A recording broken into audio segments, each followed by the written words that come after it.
Good evening. Welcome to the May 6th, 2021 meeting of the Southampton Town Zoning Board of Appeals. This meeting is being held via video conferencing in accordance with Governor Cuomo's Order 202.1. And until further notice, all of the board's meetings will be held remotely. So we ask the public to continually check the town's website for updates and new information. There are also options on the website for public comments and to pre-register to speak on public hearings. So please consider that for all future meetings. If you wish to view tonight's live meeting only, please do not join the Zoom meeting. Please go to the town's meeting portal, choose the meeting group from the drop-down on the left, and click on the live link at the top of the page. If you wish to be heard during a meeting but did not pre-register, please go to the town's meeting portal, choose the meeting group from the drop-down on the left, and you will find the information required to join the Zoom meeting. With that, I'd ask that you join me for the Pledge of Allegiance.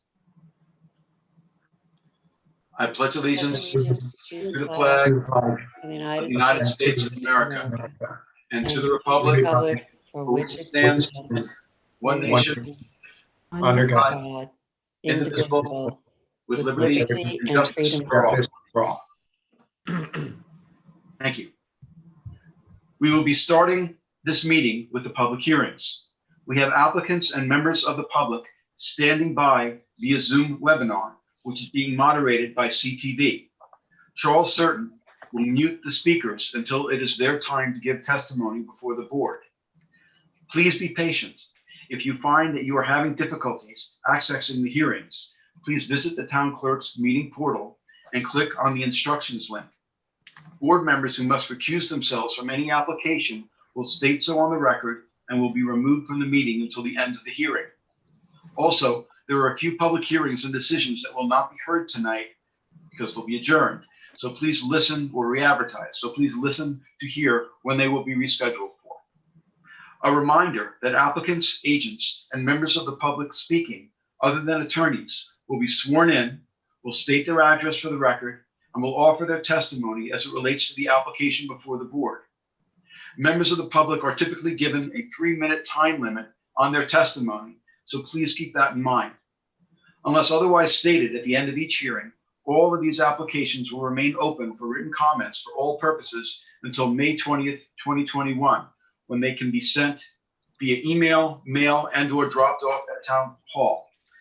Additionally, in accordance with the governor's order, these hearings will be recorded and will be posted on the town's website. And with that, I would ask for a motion to approve the minutes of our last meeting. So moved.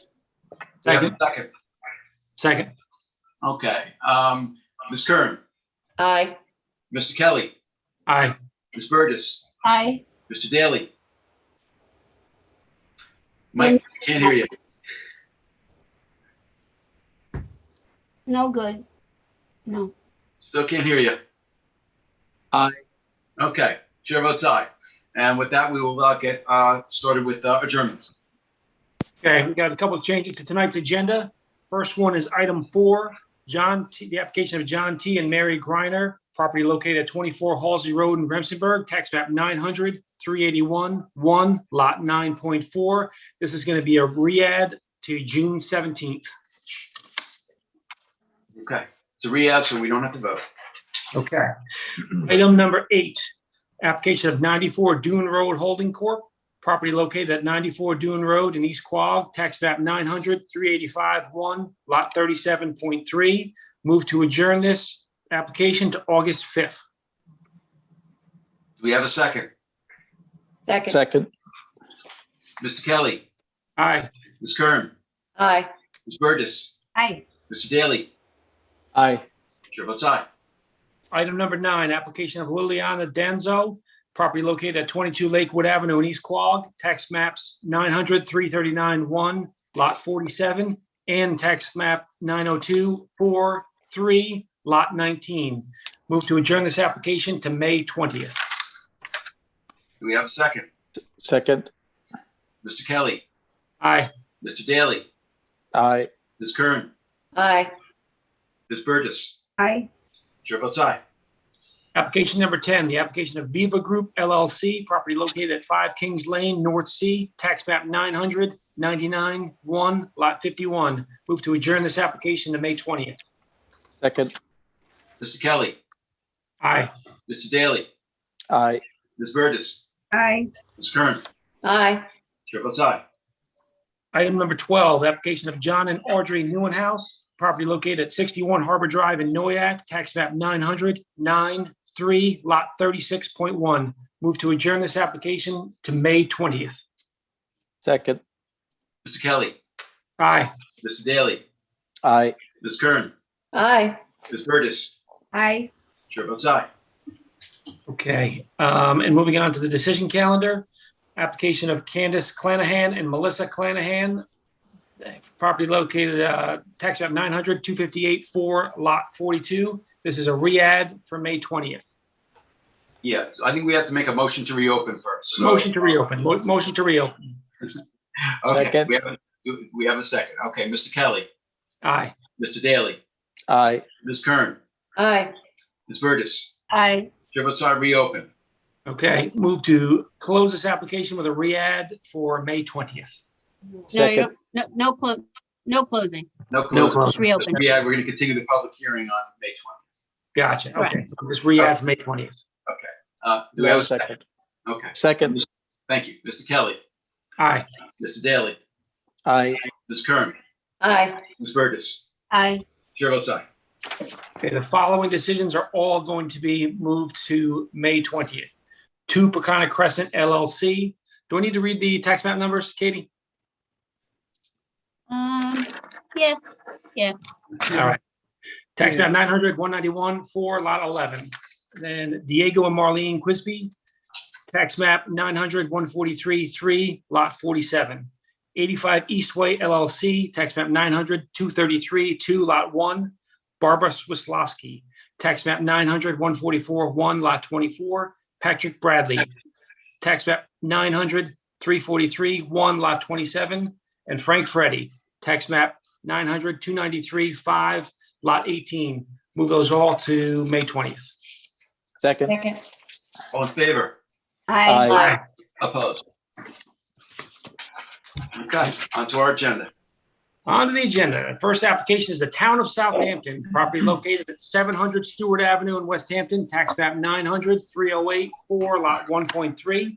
Applicant requests relief from the following provisions of the town code for proposed sports lighting on municipal facilities, baseball and soccer field. 1, Town Code 330-346 I.6A to permit the proposed fixtures for the baseball field to be installed and maintained with aiming angles that permit a maximum of 8% of the total applied lumens to be projected above the horizontal, where no more than 1% of the light emitted by each fixture is permitted. Town Code 330-346 1.6.b to permit light sources with correlated color temperature of 5700 Kelvin for all proposed fixtures where light sources shall not exceed 3000 Kelvin. And 3, Town Code 330-346 1.6.8 to use IES Class 3 standards for illumination levels for the baseball field lighting where Class 4 standards apply on the premises based upon the amount of spectator seating and any other relief necessary. board has jurisdiction. Good evening, who's here on behalf of the applicants? We have Kristen, who's muted. There we go. And we have David Kulis from the lighting company. David, you're muted too. Should be on now. Perfect. So whoever would like to start, Yeah, unless, swear him in, Adam. yep, I have to swear people in. So David, I can swear you in. I'm not sure whether it's going to be you and Kristen who's going to start, but anyway, if you can raise your right hand and if you can state your name and address, please. David Koulis, and I reside at 50 Sawmill Road in Danbury, Connecticut, 06810. And do you swear to tell the truth, the whole truth, and nothing but the truth? I do. Okay, and I know it was a Kristen who we're waiting. Is she going to be presenting as well? Yep. Okay, so we just have to wait for Kristen to. She's in. Well, I see her.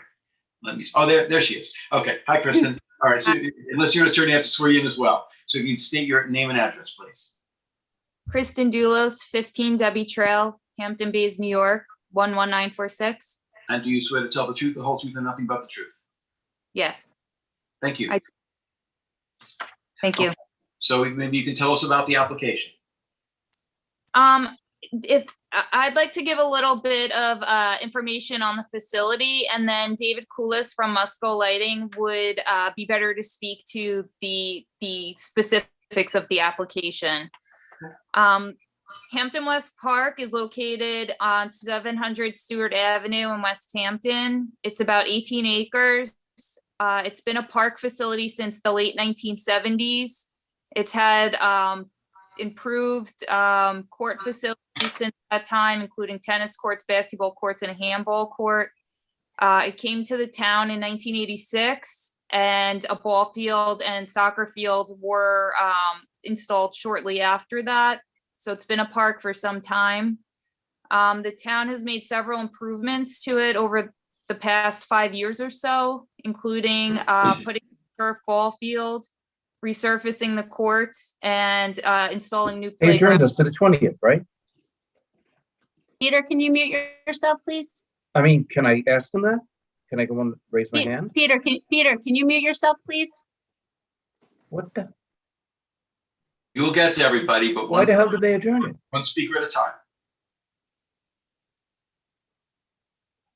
The intent of the lighting is to allow for the primary intent of the lighting is to allow for use of the fields in the spring and fall shoulder months, when the amount of daylight greatly limits or nullifies the use of the fields altogether. It's heavily utilized by youth leagues, including the East End Little League and Hampton's United Soccer. It's also utilized by a lot of other user groups, but the lighting itself will be installed on the ball field only, with 2 fixtures that would be aimed towards the soccer field area for practice use. It would not be around the whole soccer field. The lights would be remotely managed and would only be turned on during times of use. And David Koulis from Musco can speak to the specifics of of the variances that we're seeking. Okay. I just asked Candace to bring up the survey for 1 second, just so everybody can see it. And then I know Dave is going to share his screen to talk about the lighting, but just, briefly, this is the survey that we had done of the baseball diamond and where the lights are proposed to be.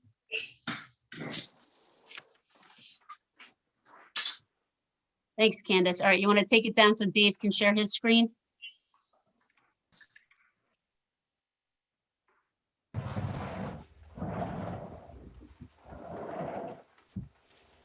Okay, go ahead, Dave.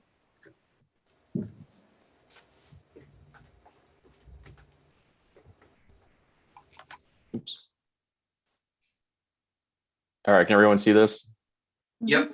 All right, great. Good evening. I'm David Koulis with Musco Sports Lighting. The town has tasked Musco to develop essentially a design build solution to come up with a lighting schematic for this particular ball field. Attached is essentially an aerial view of the park existing as it is, showing the overlay of the existing 200-foot radius baseball field. And we are locating 6 60-foot light poles as shown on this particular layout. The 6 poles are 60 feet, and we have gone to the FAA for approval based on the proximity to Gabreski Airport. They have approved these 60-foot pole heights as is. And each individual pole will have a different array of luminaires for lighting the field. We're also lighting 3 areas, the Little League baseball field. There's a bullpen located next, or excuse me, a bullpen and a batting cage located next to pole B2. There's 2 fixtures that'll be lighting that area independently.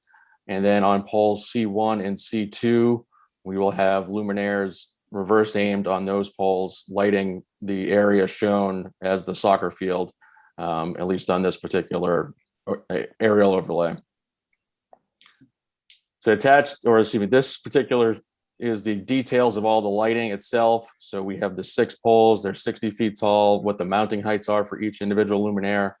we're actually going to be using 3 different types of LED luminaires to achieve the lighting needed for this particular project. Again, we have the individual areas, the Little League field, the batting cage, and then the soccer, which we're considering practice soccer. The fixture summary at the bottom shows the particular models, what the light source is, the wattage, and then the lumen for the actual total light output. So in the informational packets you should have in front of you, it's approximately 75 pages. So that covers a lot of information. I'm not going to go through everything in there today. This particular presentation is going to be geared more towards what we're going to cover for the variances that we're requesting relief from. But in that hard packet, we have all of the lighting layouts for each individual area, lighting at the property line, and what the overall impact is around the site as well. There are a variety, pole and lighting configurations showing how each individual pole will look with the lighting on them itself. And then also a variety of product data sheets and some photos of the individual fixtures. And then kind of some supplementary supporting documentation that we're going to be referencing for this project as part of these variance requests are international dark sky design criteria for community-friendly outdoor sports lighting. And then also Little League baseball standards specifically for lighting. So those are in the hard copies, and then we'll be going to that a little bit here. So in terms of what we're looking to seek variance from, it's again for the uplight for each luminaire. We're actually going to be looking at this from a different perspective, more so with what the international dark sky is finds acceptable in terms of the overall applied lumens compared to each individual fixture. And then also the color temperature for all of the luminaires based on what the international dark sky finds acceptable for athletic field lighting, and then also what Little League baseball requires. And where we're going to get started is the last one here, actually, with the illumination levels on the field. The town code limits it to class 4, which is not acceptable for Little League baseball standards. And what we're going to be looking to do is to light the field to what we call a 50-foot candle average on the infield and then 30-foot candle average on the outfield. So this is a higher light level. I just want to interrupt for 1 second. For this slide, the sections are actually 333-46. Oop, sorry about that. 333. That's okay. I just wanted to clarify that for the board. Go ahead. So this is the lighting layout in the photometric plan for the baseball field itself for Little League. So this shows the individual light levels at these individual points on the grid for the baseball field. And then in the right-hand corner shows what the actual calculations are for these light levels. What page is this, Dave? So in the actual design or in the packet, I believe this is in the design page 2 of 14. Okay. So this is what the actual light levels would be on the field based on how we have this configured. So for the ball field, or for the Little League field, there's 26 luminaires total. There'd be 2 additional fixtures mounted on the B2 pole for the bullpen area. And then there'd be 2 additional fixtures mounted on the back sides of pole C1 and C2 to light the soccer area behind. So that gets us to a total of 32 luminaires. But just the Little League field would be what we're looking to get relief from for the variance in terms of the actual illumination level requirement. And this really is driven by the Little League baseball. So given the East End Little League is a chartered Little League and this is their home field, their lighting would have to meet the Little League standards. Little League baseball came up with these standards. It's been about, I think, 30 years ago now, really to create more so continuity amongst their little leagues across the country and internationally, but really it's driven towards safety and making sure that the fields are properly lit so that players can see a fast moving ball and especially a ball in flight as well. So Little League standards for the minimum requirements for light levels are what we showed on the illumination summary, which is for the 50-foot candles on the infield and 30-foot candles on the outfield. And then also the International Dark Sky Association released a design criteria for community-friendly outdoor sports lighting in 2018. And under their particular criteria, the target illumination actually allows for both class 3 and class 4. And given their acceptance of class 3, which is what we're looking for Little League standards, this also kind of supports what we're after in comparison to the town code. So standing at home plate, this is actually what the field would look like with a 50-foot candle infield, 30-foot candle outfield, and how the lighting is going to be configured. You can see the 2 poles in the background, the outfield, those would be C1 and C2. This is actually in the village of Icelandia. This field was constructed a few years ago now. And this is essentially what it would look if you're standing at home plate looking outward. And then from the reverse angle, if you're in the outfield looking back towards home plate, this is what it would look like as well.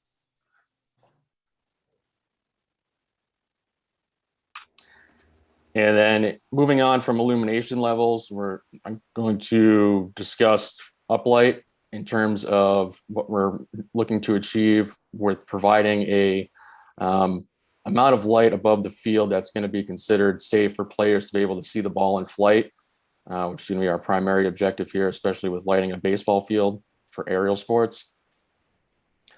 So this is just the statement from the town code regarding the actual luminaires. So all of the luminaires technically are going to be fully shielded. All the lights at the top of the poles are going to be aimed downward and fully shielded. Where we're going to get creative here is being able to provide amount of uplight. We're going to have fixtures lowered down on each pole. There'll be 1 per pole. And these fixtures are actually inverted and aimed upward. So of the 32 total fixtures on the site, just 6 of them will actually be contributing to the actual uplight. And this is just a graphic of what the actual fixtures will look like. The fixtures mounted at the top of the pole, what the full shield looks like. And all these fixtures will be aimed downward approximately 25 to 30 degrees below the horizon. So from the fixtures coming at the top of the pole, the light will all be projected downward. There will actually be 0 uplight. Where we're going to have the uplight is with the dedicated fixtures that are going to provide that light. So this is a more technical graphic of what the actual illustration is on how the light is distributed. So basically, in short, it'll show on the columns on the right, you have the horizontal plane and then the vertical plane. If you see on the vertical plane, pretty much all of the numbers are 0 going above the fixture.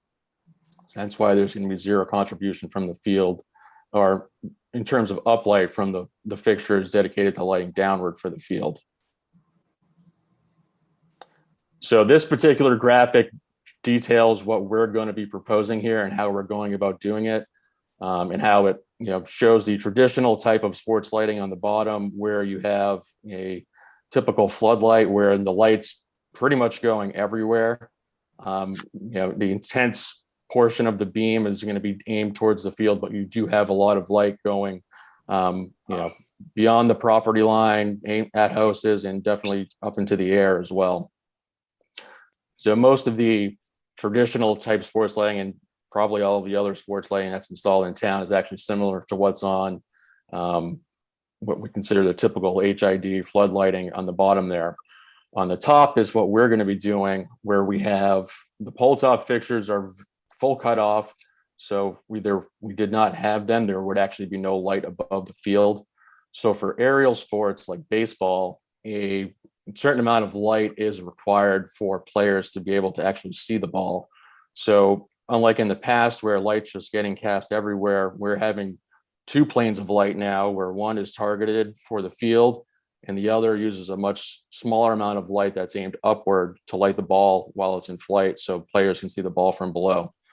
And what this does, it actually creates a very sharp contrast between the field and the sky above. So you actually get a very bright field and a very dark sky above, and pretty does remarkable things for the players being able to see the ball at night. But the other part of this as well, based on how the luminaires are going to be aimed, we actually do not have any light that's projected at the horizon, which is where sky glow and light pollution has its highest contribution, seeing as it has less of a chance to actually propagate through the sky and up into the atmosphere. So really we're aiming the fixtures, what we're going to call our ball tracker luminaires. They're upward at least a 10-degree angle above the horizon, if not more. They're usually about 12 to 15 degrees now. And that light's primarily getting straight up into the air to light the ball. So in terms of what we're asking for in terms of the allowance for uplight, we're going to reference the International Dark Sky Association's criteria again. So, aside from defining target illumination, it also defines what's acceptable for uplight for aerial sports, such as baseball. So if this were tennis courts, basketball, or even just a soccer field where the ball is primarily played horizontal on the ground, we actually would not need any particular uplight for those sports. But for baseball, seeing as the ball does travel through the air quite a bit during play, International Dark Sky Association allows up to 8% of the total applied lumens. So for the baseball field or Little League field, we have the 26 luminaires. So if we take all of the light that they are emitting and then factor in also just the 6 luminaires that are contributing to the uplight. On the next slide here, this is actually going to give you that exact calculation. And one thing we're going to be doing here as well is these fixtures can be dimmed. So we're actually going to, for the TLC VT575s, those are the uplight fixtures for the ball tracking technology. Those are going to be actually dimmed and set so that they do not have more than 65% output. So in order to actually stay within this dark sky criteria of that 8% applied overall, we're going to actually dim it down so it can meet that. So for the total applied lumens for the ball field, we have 2.4 million lumens, and of that, just 202,800 is going to be the uplight component, and that will be our threshold of 8% of the total applied light here. So I think by the town's code of just limiting to 1% of the light from each individual fixture, that would only be about 24,000 lumens overall, and it's going to be impossible for anyone to see a ball in flight above the lighting plane here. So in terms of player safety, this is what we're seeking in terms of enough light above the field so players can sufficiently see the ball when it's in flight for their safety and for making sure the game isn't a total nightmare. And again, this is another perspective. This is actually at that horizon point at the top of a pole here from a similar ball field, where this one has 6 poles, slightly larger field, so there's more luminaires, but you can see at the top of the pole, there's no light that's projected outward at the horizon. All of the light's coming down. And if you look at each of the individual poles, probably about a third of the way up, there's another light, one light that's actually aimed upward. So this would be a similar concept that we're proposing for Hampton West Park here for the East End Little League. And then lastly is color temperature. So we are looking to actually have 5,700 Kelvin for the color temperature as opposed to 3,000. 5,700 K really became the industry standard for sports lighting. Basically every professional league and the NCAA, even down to Little League, has adopted this as what they expect for their light levels, or excuse me, their correlated color temperature, or at least the what the temperature, what the color warmth or coolness looks like. In Little League baseball, it requires 700 K for this particular color temperature. And then all of the luminaires for the site, or at least, excuse me, the sports lighting would be 5,700K as well. And coincidentally, our friends at the International Dark Sky also find this acceptable. And really up to 5,700K is acceptable. And from the logic from their perspective is for really lighting a green surface. So for when you're looking at, the cooler color temperatures, which do have more concentration of blue light, the actual surface that we're lighting is primarily made up of a blue color. So it's going to end up absorbing a lot of that blue light. Hence why the higher color temperature is acceptable by the International Dark Sky for sports lighting. And this is, kind of their rationale behind this, as well as to, much like with the town's code, it's limited to 3,000K for, very good reasons for most, pretty much every other application for lighting in town. However, for sports lighting, there's a way to do this properly where it can have little to no impact on surrounding neighbors, the local nearby residents, and then also any, environmental reserves as well, where basically, as you've seen in the photos, concentrating the light right around the field, and then beyond that, it's going to be dark. And I guess, and this here is the overall scope or overall spill of the light for the entire complex did it from the sports lighting. So as you can see, might be hard to see, but really where the numbers stop is where it gets to 0 in terms of the light levels. So we're really not spilling any light at all, at the property line.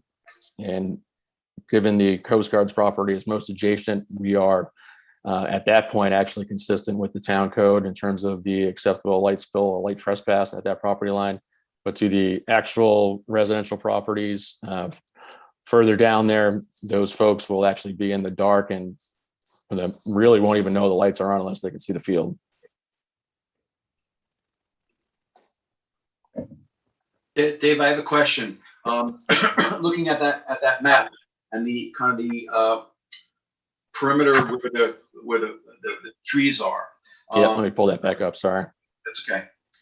So I just wanted to ask, let me wait till it gets back up. There it is. If there are any residences anywhere in the vicinity where these numbers are, any residential properties? None. Okay, that's very important. I wanted to have that on the record. Thank you.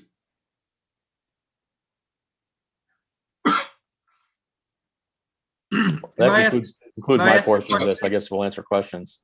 Okay. Can I ask a question, please, if you don't mind?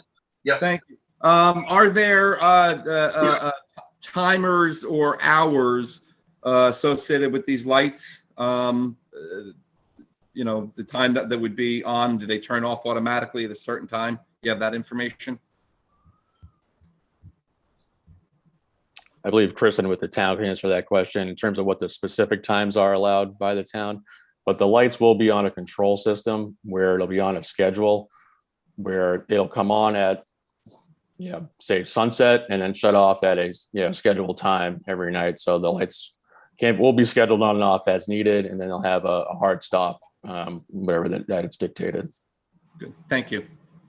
I believe Is in this Kristen still document, on? it says 10 p.m. is the latest time that the lights would be used along with, is that right, Kristen? Yes, but we can, we could work on that. Our intention is probably actually to have them off by 9:30. So the teams would have to be off the field, done and gone, by the time they're off at 9:30. Can I ask a question also? You talked about spring, summer, and fall. Are those the only times that these lights will be used? Yeah, typically these sports teams don't play in the winter months. So we're limited to youth sports. That's the user groups at this facility. The field dimensions for the ball field are Little League dimensions. Okay. And would it be available every night or 2 nights a week, or is there a limitation on it? That is yet to be determined, but those are things that we can work out, along with the community, any surrounding community groups as well. We still haven't firmed up those exact times and days of use.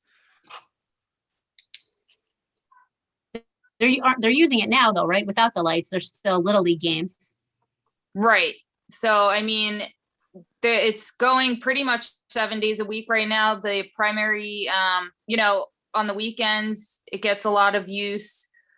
In terms of the shoulder seasons, when the lights would be utilized more often, we haven't, nailed down any type of schedule, but yes, it's currently being used 7 days a week, pretty much this time of year.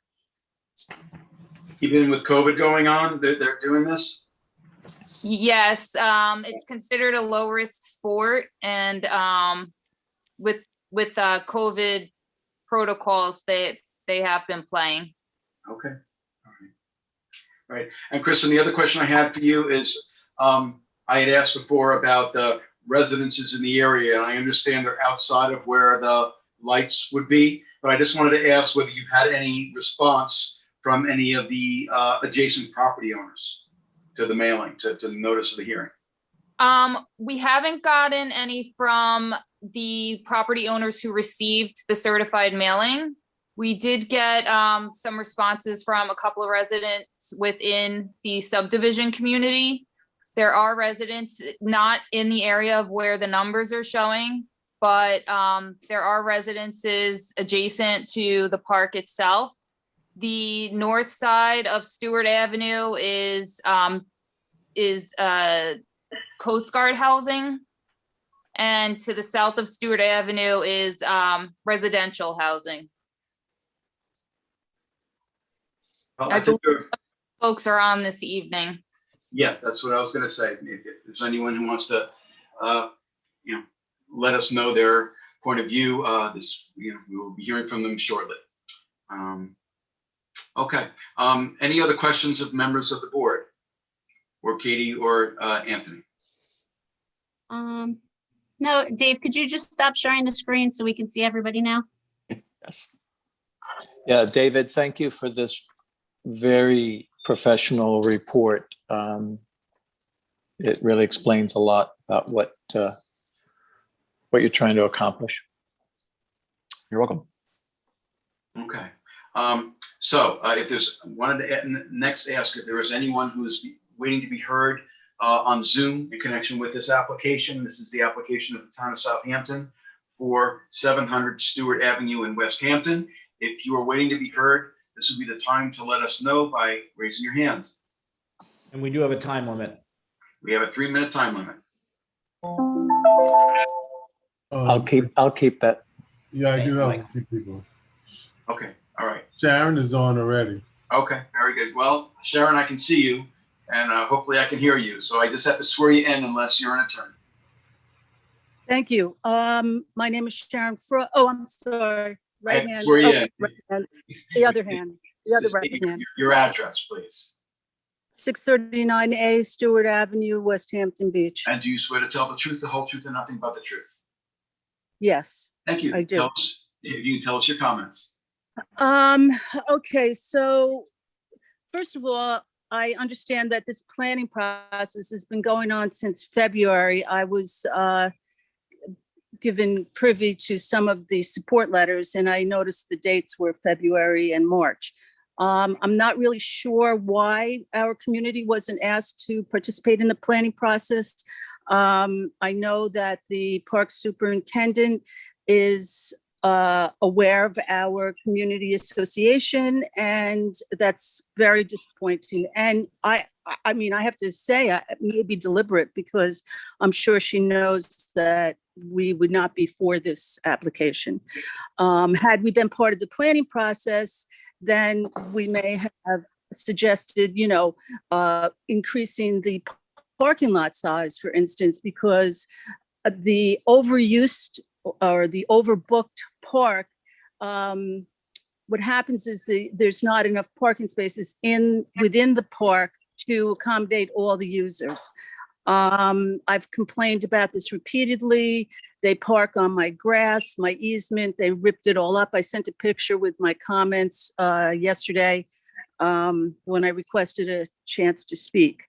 And very little response. This season, the park superintendent left it up to the president of the Little League to put no parking around my house. I live in the house attached to a house that's adjacent, and I can see the parking, the baseball field from my kitchen window.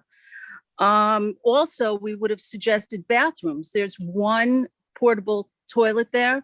It's disgusting. It smells. And last year, a mother allowed her child to urinate on my grass. Let me see, I have other notes here. The usage right now is not limited. They use the park every single day. It's not like it's not being used. I can attest to that. My every day they're parked all around my house. My side of the house adjacent is on the corner of Ent and Stewart. They park up and down Ent and in front of my driveway. As a matter of fact, this week somebody dropped their child off in my driveway with their soccer equipment and attempted to park there. One of my neighbors saw him and asked him what he was doing. I noticed a picture of Icelandia baseball field, and that's great for Icelandia, but I don't agree that that's great for West Hampton. We're a completely different town. And thank goodness I don't live there. As far as the international dark skies compliant goes, I know that I'm pretty sure that Southampton, maybe 10 years ago, adopted their own dark skies regulations, or whatever you call that. I don't know if it's a regulation, but adopted their own dark skies requirements. The fact that the scheduled times aren't decided yet before this application was put into in for consideration, I think is a little bit scary. I mean, that basically means they can use it 7 days a week. Like I said, I can see the park from my kitchen window. I don't know if my 3 minutes are up yet, but I hope you were able to hear me. Ms. Frost, what is your address, please? I'm sorry. Because I'm looking at a map right now. And I just want to locate your house. 639A Stewart Avenue. You're 639A. Okay. Thank you. So you're adjacent. You're pretty much very close to the property. Yes, I am. My next person attached to me at 639B is adjacent, and I am attached to him. So our front doors are like 6 feet apart. Okay. So Sharon, I just want to ask you one more question, which is, do you want us to deny this application? Absolutely. Okay. All right. I think it's unfair to my community. I think it's unfair to and disrespectful to my community. I also want to note that many of the park users run the stop signs on Stewart Avenue. There are 2 there that I initiated a petition for when my children were younger because of this speeding into the park. So 2 stop signs are placed there. Frequently they're run. I mean, I'm sure that other people in my neighborhood that are listed to speak tonight will attest to that as well. Okay. One more question, Sharon. Sure. If Kristen Adulis from the town is willing to have a conversation with you about your concerns, would you be willing to speak with her? Absolutely. Absolutely. I've been in communication with her for the last, since she took the position with the Parks Department. And I have every single email that I have sent her. So I'm happy to provide that to the board with her permission. Okay. All right. Well, thank you. I appreciate your comments. Thank you. Okay. Greg is next. Gregory. Gregory's next, yes. Good Yes, evening, hello. Gregory. Just have to swear you in. You cannot Good state your evening. name and address, please. Gregory Fink, 9 Bonita Road, East Quogue, New York. And do you swear to tell the truth, the whole truth, and nothing but the truth? Yes, I do. Thank you. You can give us your comments, please. So my name is Gregory Fink, one of the directors for Southampton Town United Soccer Club. I've been associated with the Hamptons West Park for many years now. I also know and have met personally the lady who just previously spoke. We've had conversations about her concerns, and I do respect them. While we know that there is usage at the park, we also feel that the usage is for the right reasons. You know, the usage is for our youth, our community. Our parents can go there to support the kids. We're promoting, you know, not only childhood obesity, we're promoting good activities within the community. It's giving an outlet for many kids to do something that they love and they enjoy. Yes, there was overusage to her standards based on the parking lot, but I think that's kind of a different matter. That's, you know, something that we've all been in touch with the town. I think that's a completely different subject to talk about in regards to tonight's lighting proposal. I think that the proposal would be a great idea to actually limit that. It would allow us to, as a soccer program, to one, save money that we can then put back to the children and the families and charge less, because the amount of money that we spent on rentals for portable lights every fall is quite a bit. As well, we try to, you know, obviously put a few more teams in there to get usage out of the lights and the gasoline that we're spending. So if these lights are actually go on, I think we can, you know, kind of stretch out the time up to the standards that are allowed by the town and actually have less cars there per slot. I think the lighting is something that Southampton Town is behind in. I think many towns offer obviously facilities with lights so their youth can enjoy the sports and the activities and the recreation that they deserve. And I think the town needs a lit field for the kids to participate in. You know, this is something, if you look at all the fields around the town of Southampton, this is a great location. It's easily accessible, you know, for our families. It's easily accessible for the parents to get off of, you know, Sunrise Highway to use. More and more kids are playing sports, obviously, especially with COVID-19, you know, related issues. That sports are providing a great outlet for the kids to come back from social and mental, you know, depressions and issues too. You know, we saw it when we first were able to start practicing again last July 6th in 2020, when New York State allowed youth sports to resume. You know, the kids were definitely different when they stepped on the field, you know, as opposed to what they are now, being back with their friends, playing, giving more outlets to the kids in the community. I think just like anything, you know, accommodating the neighbors and working with the community around the field is absolutely something I've personally done. I'm at the field 5 days a week. I personally put out the cones that we've around the lady that spoke previously. I put the cones personally. I pick the cones up at the end of the day around so nobody parks there. I mean, is it a perfect world? It's not a perfect world. We're not going to be able to prevent it every weekend, but we've had high school volunteers there and community to people not to park there. But again, I think this all, and you know, her complaint that it's a completely different topic than lighting. So in respects to the lighting, I think it would actually alleviate some of her concerns. And I think it would do a great deal to the town to be able to offer these kind of services to the children of the town. Okay. Thank you.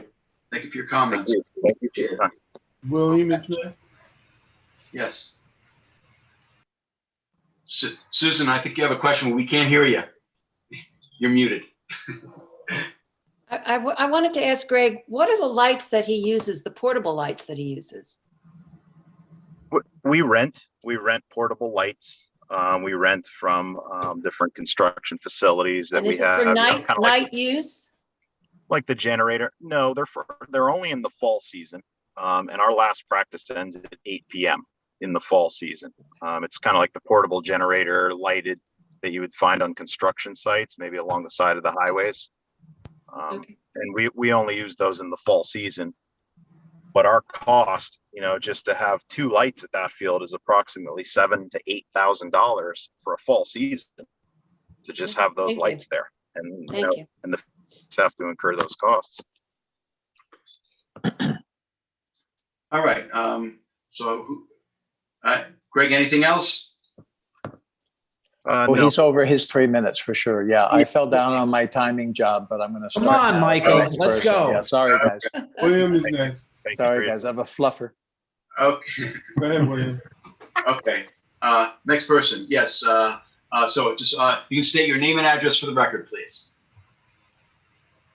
Hi, my name is William Dawson. I am the president of East End Little League, and I reside in the Hampton West community at 710 Patrick Street.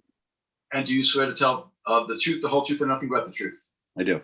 Thank you. If you can tell us your comments. Thank you. So yes, as I just noted, I'm both the president of East End Little League, and I actually happen to be a community member. I live right around the corner from the park. I'll often bike there, walk there, and obviously I drive there too, depending on the needs. I would say and echo Greg's points in terms of the health and mental well-being for our children. I've seen a tremendous difference, as soon as they step back on the field, giving them that outlet. I actually just I've got my son's game going on now, quite literally at the field. I've just left in order to come, to attend the meeting, and I see this as a really special opportunity for the kids. Perhaps maybe some of you also, got a little bit of a smile to your face as you saw those pictures of Islandia. Just to see that field lit up is a really special opportunity. And I know that there are a number of our parents who are so excited about this opportunity because they played under lights when they were younger. And the notion that they perhaps could, have that opportunity for their own children is something really exciting. More to the point, aside from just a special opportunity, we also think it's a necessity. We have 29 Little League teams currently scheduled for this season. We have 19 baseball teams and 10 softball teams, ages 4 through 12. And we truly have very limited use elsewhere. When you look to the east, you have Red Creek Park, which has multiple fields, including lights. When you look to the west in Mauritius, you have the East Mauritius Sports Complex, and you have the Mac Field. All have multiple fields, all with lighting. We have one field, no lighting. It's a stark reminder of how limited the access is for the children in between Hampton Bays and Mauritius for opportunities to play. One park, no lighting. We do have access to school fields, to be fair.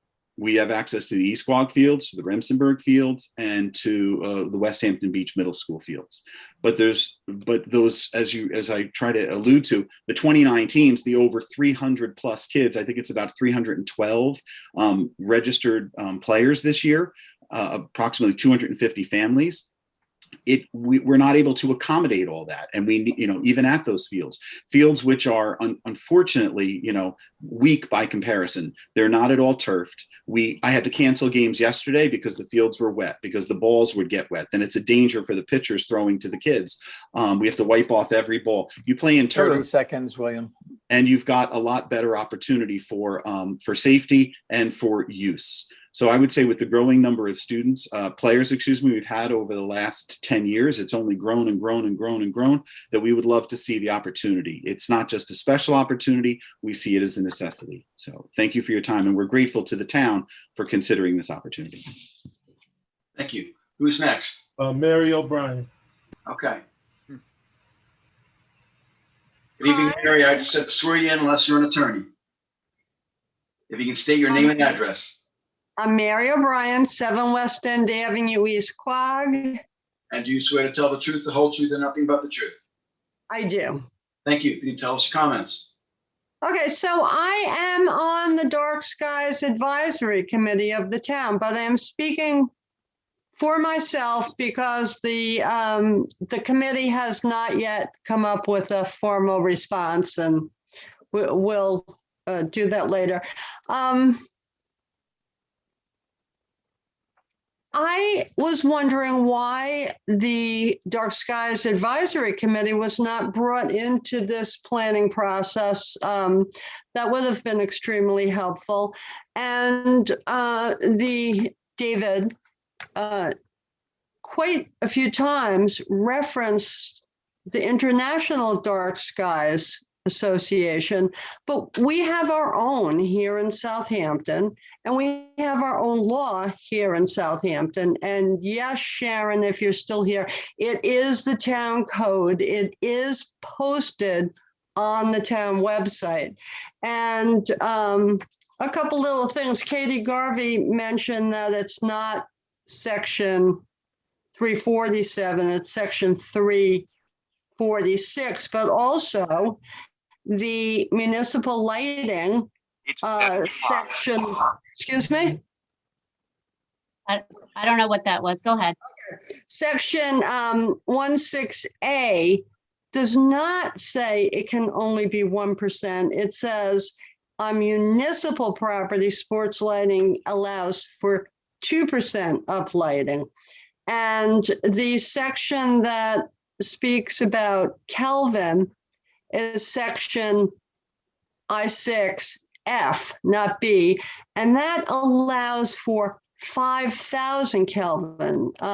Your information had quoted 3,000 Kelvin, but for municipal sports lighting, non-residential sports lighting, the town code allows 5,000. And 5,000 is really pushing it. This hearing is requesting 5,700. It's very, very blue, very, very bright. And it seems to me that that lighting could comply with the town's code by just putting it down to 5,000 as we require. 30 seconds, Mary. I don't understand why Little League cannot work under the IES 3. I'm not really familiar enough with that to talk about it, but there's a question of they have to have category 4. Also, I'm sure that we are very worried about the precedent of the first time there's a sports lighting question coming up, it's by our own town. Our own town should be following our own code. And the Dark Skies Committee will be sending in our comments. So thank you so much for this hearing. No problem, Thank Mary. you. And I welcome to get comments from your committee. Absolutely, we would very much like to see what your recommendations are. Thank you. Okay. All right. Jay Della Fuente. Just unmute. Yep. You have to unmute. We can't hear you. Okay, There we go. Okay. Are you both going to be speaking or just one of you? well, I'll speak first. Okay, that's fine. So that's swear So you. you get a minute and a half each. Okay, I'm not gonna speak. No, She's- no. Okay, You can state your Vanessa name. and address. Jones, Okay, and your address? 641A Ent Avenue, West Hampton Beach. And do you swear to tell the truth, the whole truth, and nothing but the truth? Yes. Thank you. You can tell us your comments. Okay, yeah, my property backs up to the park, the parking lot and the added parking lot that they've not even there. It's the dirt that they park on right next to my fence, where the porta potty was. And, you know, we're adding onto this park with the lights, but we haven't even fixed this park up to, you know, for the crowds that come in. And now we're going to have crowds late at night with, you know, till 10 o'clock at night, probably, with these lights. And nobody's addressed the problems of the park and the crowds and the inadequacy, and, you know, there's no toilets and no parking. And of course, you know, Sharon and myself have to deal with the weekends. We don't know, are you going to have games 7 days a week? And we're going to have to deal with this 7 days a week. We didn't know about this months ago to talk about it. Now we've come across this now. And yeah, I mean, what's going to happen? 7 days a week games. And of course, the light, it's a lot of light pollution for myself, a lot of noise pollution. I don't mind dealing with it, on the weekends occasionally, but what's going to happen when we put these lights in? 10 o'clock at night, every weekend, every weekday. It's a lot for the neighbors. It's a lot for our development. Even the park used to be at least dark at night. Now there's lights on all night long.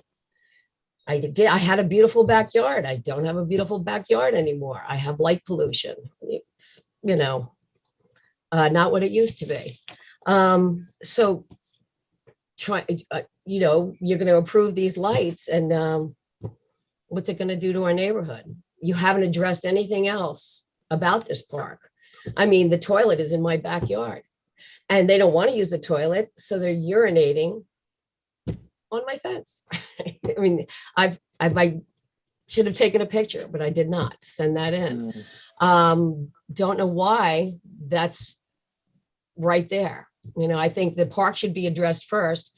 The problem with the parking, the toilet facilities, everything else before we even think about lights. Like I said, 30 seconds. when are left. these Thank you. games going to be, happen? 7 days a week? So anyway, that's pretty much, what I have to say. Sharon has to say, anybody that's directly affected. Okay, so you also want us to deny the application, correct? Correct. All right, and would you be willing to have a conversation with Kristen Doulis about your concerns? Absolutely, yes. Okay, thank you. Okay. Mr. Markowski? I think Sharon is going to speak. Lady was going to speak as well. Sharon, would you like to? You'd like to speak as well? Are you talking to me? I don't. Yeah. Sharon, for us, I mean, is there any No, other no, Sharon? no, Sharon. I'm talking to the other woman who's on the other line. Oh, okay, on the sorry. other- With Mr. Fuente. with Mr. Puente. Would you like to comment as well? I do live in the neighborhood. I don't Okay, live. hold on. If you're going to comment, I have to Okay. swear you in. You can state your name and address.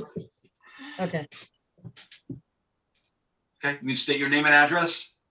sure. It's Julie De La Fuente, 655A Hamilton Avenue, West Hampton Beach, New York, 11978. And do you swear to tell the truth, the whole truth, and nothing but the truth? I do. Thank you. If you can give us your comments. I don't live next to the park. I do use the park. I walk my dog every day through the neighborhood. And I think what the biggest concern is for a lot of us is that we're not denying that it's good for kids and to help their well-being. And we have that going on now. We think that's great. It's increasing the volume of the number of games and the volume of the traffic that's going to be in and out that's associated with this. It is associated whether we like it or not. So if we start having a heavier volume of traffic, the stop signs are being run. I witness it all the time when I'm walking my dog. I mean, the park after these games are just garbage strewn all over. There's not enough garbage cans. So there's a lot of infrastructure type things that need to be put in place. Unfortunately, that kind of a facility is going to add to like some kind of sky glow that we're going to see. And our neighborhood is on the darker side. It's not very brightly lit. We're in the Pine Barrens. It's it's nice. You walk down the street, you're not being blasted by light. So this is going to change the character of our neighborhood. And I think that also is an issue that we're concerned about. So that's from my point of view, being down the street. I mean, I can hear the games. I can hear when a goal is scored. I can hear, and I think that's great. It's great on a Saturday afternoon. It's not great at 9 o'clock at night when I'm sitting out in my backyard with my family having dinner. That it still has an impact on us regardless. So How far away is your house from the property? I'm probably like about maybe 900 feet, Okay. something like that, I would say. Okay, all right, thank you.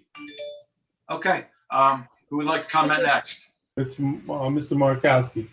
Okay, Mr. Markowski, Markowitz? Markowitz. Sorry. That's all Doesn't swear you in unless you're an attorney. You can state your name and address, please. Forrest Markowitz, 757B McCord Street, West Hampton Beach, New York, 11, what is it, 11978? I think so. And do you swear to tell the truth, the whole truth, and nothing but the truth? Yes, I do.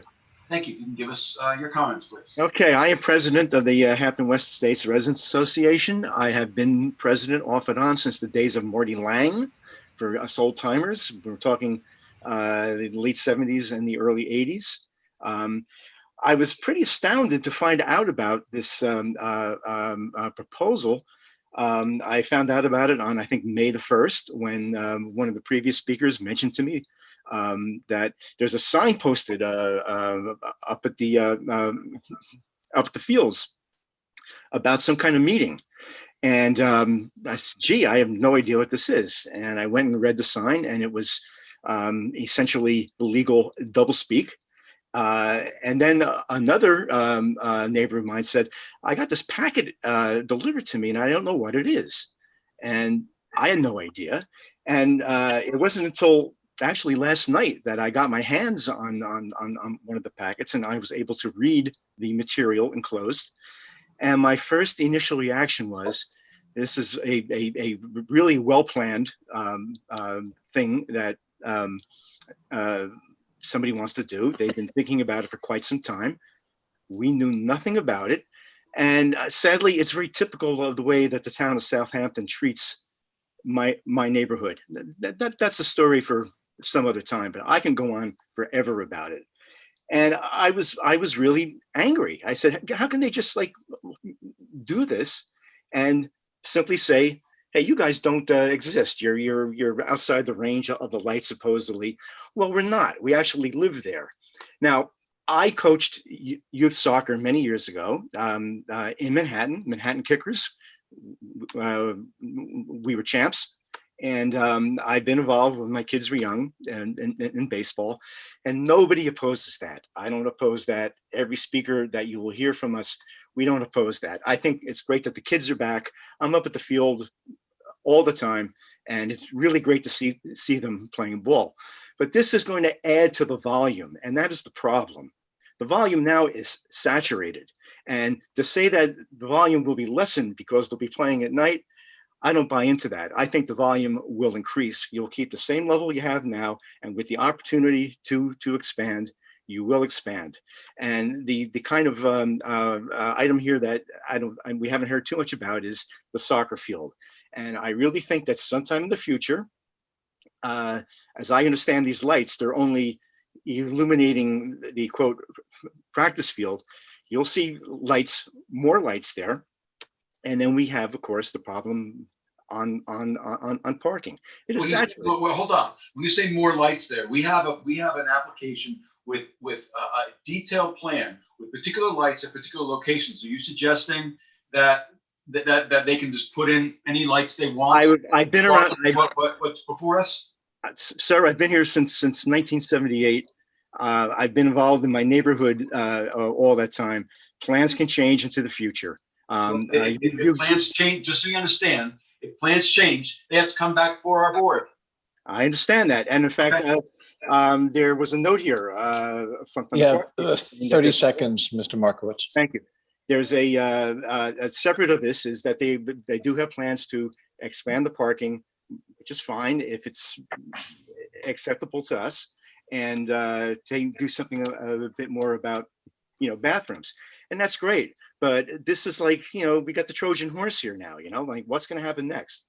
And based on that, I would like to see this turned down. And that is our Board of Trustees has voted as such,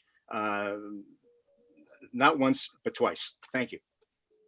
Okay. Thank you. I think it's important for my position only that we're here about the lights. I understand there's a lot of other issues going on with the park. There's parking, there's bathrooms, there's other issues. There's parking issues, there's traffic issues.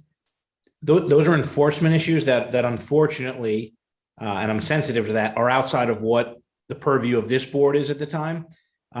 We're here, the only thing we can address, excuse me, is the lighting, and that's the application before us. So I would just ask that the comments be tailored toward the lighting, what we can actually weigh in on and what this board can do. And I agree with what Brian just said, but I also want to say, I encourage people in the community to have a conversation with Kristen about any concerns that you have about what's being proposed here. even- Absolutely. Absolutely. I didn't mean to minimize that, Mr. Graham. I just thought, yeah.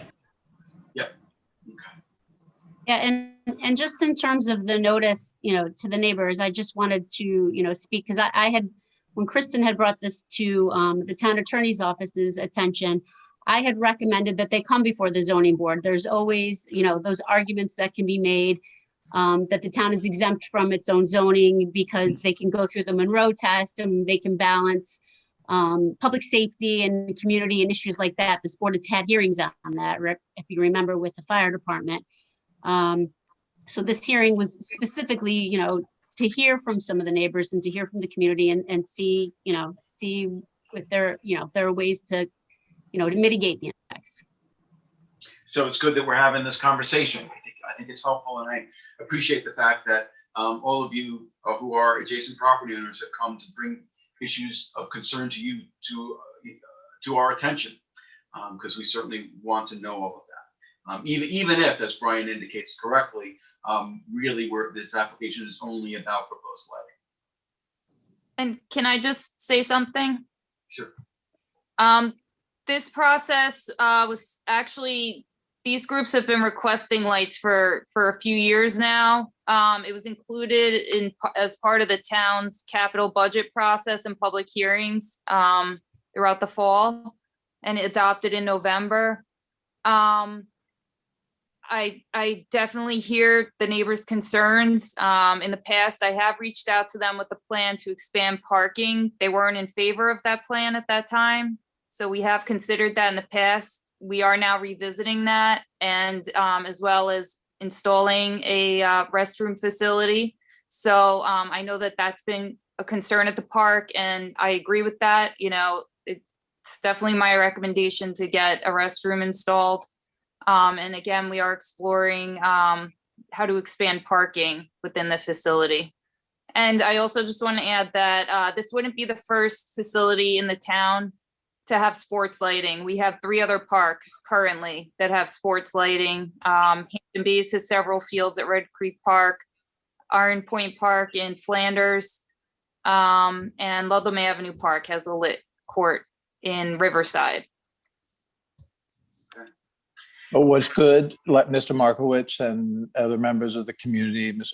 Bryan and Del Fuente, is that this conversation goes on the record and town board members and Kristen get to hear your input. And that's a good thing. And so, Kristen, I just want to mention to you as well, I don't know whether there can be outreach to the community members who have spoken this evening about their concerns, to see what can be done to address their concerns, because I certainly hear them. And even though they aren't necessarily related to the lighting, they're concerned about overall the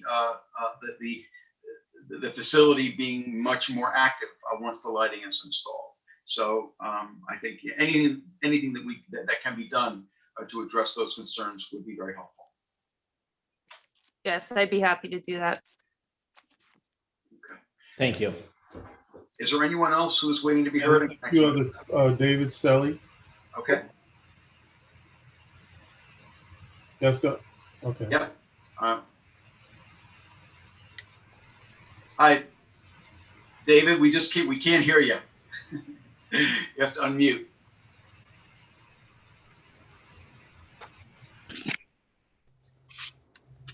Zooming and driving. Let's hope your insurance company isn't watching, Yeah. We can't hear you. Unmuting now. Dave Seeley, how are you? Dave Seeley. Okay. Your address. 7 Foxborough Road, Hampton Bays. Okay. Do you swear to tell the truth, the whole truth, and nothing but the truth? Yes, I do. And please drive carefully as you're speaking with No, us. no, I stopped. I'm on the side of the road now. I'm not going to zoom and drive. So first and foremost, the park has been slowly but surely getting better. One of the things that was stated was that there won't be any less use. What people have misunderstood is that we have to take the teams and we smash them together as tight as we possibly can in order to fit them all on there. So with the advent or with the use of lights, we can spread them out a bit and we don't have to have people coming in on top of each other, number one. Number two, we have 29 teams, which we don't have anywhere to go. I understand that people are saying that it's going to affect their quality of life. I don't know how that's plays out when you're talking about kids. The quality of life in our area is phenomenal, and the kids are just bringing more joy to it. I don't understand that thing. It's going to affect them because they're playing a game in their backyard. That doesn't jive with me. Maybe it's just because I'm an avid sports lover and avid kid lover, and I want to see them do more sports than sitting home doing Xbox. So we've been doing a phenomenal job. I also am the co-coordinator. My wife and I are the coordinators for the softball, Little League softball, and we are doing a phenomenal job with the other 12 members of the board to create a situation where this is becoming a growth. And I get that they're worried about them being more people playing at the park, but that's what a park's for. You don't build a park so people don't go into it. So it just doesn't play for me. And people purchase next to things that they all the time complain about, racetracks. I mean, everything under the sun. And I do, feel for them, but they did buy next to a park where they're going to be children having fun and games being played. And we have an area in West Hampton Beach, East Quad, where we really only have one field to go to, and that is Hampton West Park. We've tried to go to Red Creek. It is filled to the brim with men's leagues and such. So while I understand, people want to limit what the amount of people in their backyard, I suppose they can consider it their backyard. I'm totally in disagreement with that. It should be filled to the brim with kids and at every minute of every day, as much as possible. And because it is a park and that's what we have parks to put our kids in. I guess maybe I am slighted because I want to hear the kids screaming and yelling and having a great time and getting jubilant about something. My take on this is that the Little League has been asking for many years, and the town had put this into the meetings many months ago. People aren't paying attention to this stuff. That's not the town's fault. I pay attention to whatever goes into the meeting minutes and all the good stuff. If you're not paying attention, that's really your fault. I suggest that you do pay attention. There's a lot of things going around the town that you probably don't realize is happening. That's also part of what the sign at the beginning is for, so that it alerts you to the fact that there's something going on. So, the town's doing their part. That's their requirement. They need to tell you about it. That's how they tell you about it. So, unfortunately, I don't think not understanding what's going on in town is the town's fault. It's our fault for not paying attention. So it's for me disingenuous to say the town's not doing their part. I think the town's done a very good job. Every time there's been an issue, I've gotten a phone call from Kristen. I'm sure Bill has also gotten calls from Kristen to help in any way we can. And I You apologize. have 30 to seconds, Ms. Frost. Mr. Shelley. Yeah, I apologize, Mrs. Frost. It is an unfortunate situation that your lawn gets run on. It's not what we intend. That's not what we're about. And we'll do what we can to help you. The other part of this too, though, is it's at your risk to improve that part. That is a town right away, and unfortunately, that's the way it works. But with that being said, we'll make every effort to help you in any way we can. And I think we tried with the cones. We're doing the best we can. We're also working people who don't always have the time to get the cones out, and we'll do our best to mitigate the situation. I hope that's more than enough for you. Thank you for I'm your good. Thank you. comment. All right. Sandy, Yes. Sandy, Yes, Sandy. Yes. So we can't hear you. You have to unmute. Okay. There we go. Yeah, we can hear you now. So Okay. I just have to swear you in. So if you can state your Okay. name and address, please. My name is Sandy Oliveto at 718 Patrick Street, West Hampton Beach. Okay. And do you swear to tell the truth, the whole truth, and nothing but the I truth? do. Can I Thank you. speak also? Absolutely. You can state your name and address. Pat Newman Talachi, 724 Patrick Street, West Hampton Beach, 11978. Okay, and do you both swear to I tell the swear I'll truth? tell the truth, right? Do you both swear to tell the truth, the whole truth, and nothing but the truth? Yes. Okay, thank you. You can give us your comments, please. Okay, I'll go first. I'd like to know if the soccer field is going to be used by adults, or is it all with Little League, sections of them doing it, or is adults allowed to do this as well? Is it teams coming in from the Okay, outside? why don't you give the comments and then we'll have somebody respond. The other thing is the noise is terrible. I mean, I'm one house from the back side of the tennis courts. So even when you have people there at night doing their games and whatever, there's noise constantly, even well after the games are over. And then the stop sign up there at the end event is constantly run, because I've seen it myself many, many times.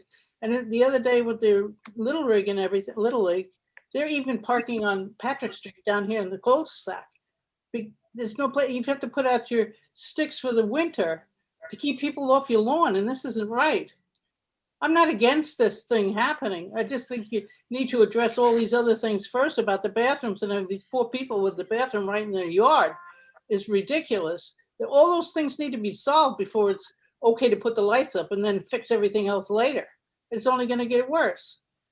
And I mean, that's really all I have to say about it, but I'm really concerned about whether they're going to have adult leagues in there as well. And then we have beer bottles and everything else. So if that could be addressed, I'd appreciate it. I've been here for 44 years, and it's just getting worse and worse with the ball field as far as the noise and the cars. And this past weekend, 3 streets here had cars. There was no place for anybody to park at all. And this is just constantly going on. And then you can put the lights up, but you need to fix these other things first. And I'm not really a complainer, but this is getting out of hand. And I enjoy living here, but I don't want these cars in front of my lawn every night of the week or whatnot. I'm not going to have them ruin my lawn. Kristen, could you respond to Sandy's questions about adults using the facility? Right, yeah. Is this lighting going to accommodate adult soccer leagues? Because that exacerbates all the problems and also introduces alcohol into this situation. So we receive facility use permits from any resident of the town who applies to utilize one of our fields. We haven't had any adult leagues because we already have user groups in there that are using the fields regularly. We've given them priority for the youth groups. They're not for profit. I can't guarantee that an adult league wouldn't be allowed in. That would have to be a bigger discussion with the town board members, but it hasn't happened, and that's not the intention. All right, but there have been adult leagues in the past. Not since I've been there, so there may have been. Also people just may go up and play and use the field when it's not being utilized, and we can't really, tell people they can't play in a park. No. Yeah, but we had a lot of immigrant groups out there that ruined your lawn out there that had to be replaced at one time. Are they going to be coming back? The facility, it's the facility, if anyone applies for facility use permit, the permit can be issued. So certainly there can be conditions, like clean up your garbage. I'm sure they're already included in there, but there's no restrictions on who can apply for a facility use permit. Is there any enforcement Thank you, Katie. as to the use? Yeah, there's code enforcement, there's rules and regulations for the town that's run through the Anybody Parks and on Rec. site there to see that these regulations are followed? I'm sorry, if you talk over me, I can't answer your question. What was the question? Will there be anybody on site to see that the regulations are followed regarding, public urination or alcohol use? There hasn't been any alcohol use that I've been made aware of. I know that obviously the bathroom limitations is a big concern there. So, we could have another unit brought down. And we do have park going regularly and check those units to make sure that they're getting cleaned by the vendor as they should be. They pick up garbage, multiple times a week in the facility. I think the facility has actually been, pretty well maintained in terms of litter anytime I'm in there, it's, it's very clean. Yeah, but I just want to make mention, as Brian just mentioned, that there is code enforcement in the town that can be contacted at any time if anyone Right. in the community thinks something's going on at that facility that shouldn't be going on. You should absolutely call code enforcement. You can also communicate with Kristen, but code enforcement is the place to go if you think something's going on that shouldn't be, as well as the police if you think there's something that's involving criminal activity, which I certainly hope wouldn't be the case. Yep. Right. Okay, do we have any other hands? I just wanted to clarify one quick thing. This is Gregory. No, Gregory, if it's not about the lights, we need to stay focused here. Okay. Is there anyone else who's waiting to be heard that hasn't spoken yet? No, program over 17. Asking if our program also had adult league. We have 17 years. Greg, 17. Greg, we can't see you. Yeah. Okay, are there any other hands up? Sharon. Sharon already spoke. Okay? Sharon, if you have something. You already spoke. We're not going to do twice. We're not. Do that. Okay, no. Okay. Is there anyone else who hasn't been heard who would like to be heard? I see no other hands. No other hands. And Gregory, I can only see, I can't see him. He spoke earlier, though. He spoke earlier. Okay.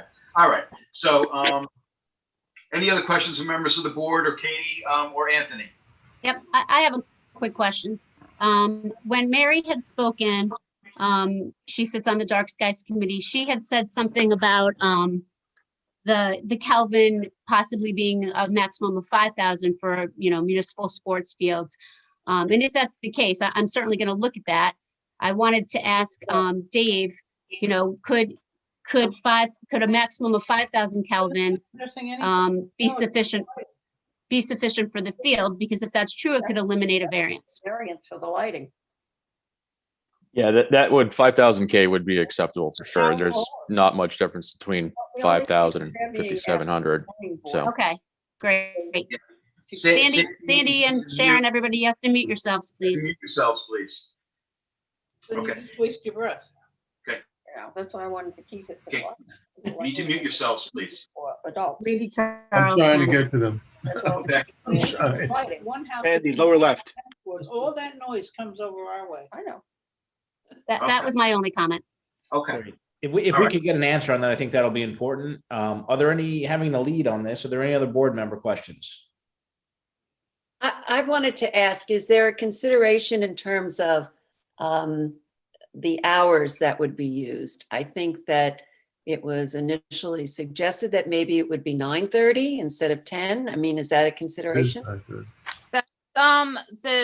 The liaison to my department, Rick Martell, he has voiced that he would like to see everybody out of the park by 9:30. So the lights would go off at 9:30, which means they'd be having to play their last inning by 9 o'clock, regardless.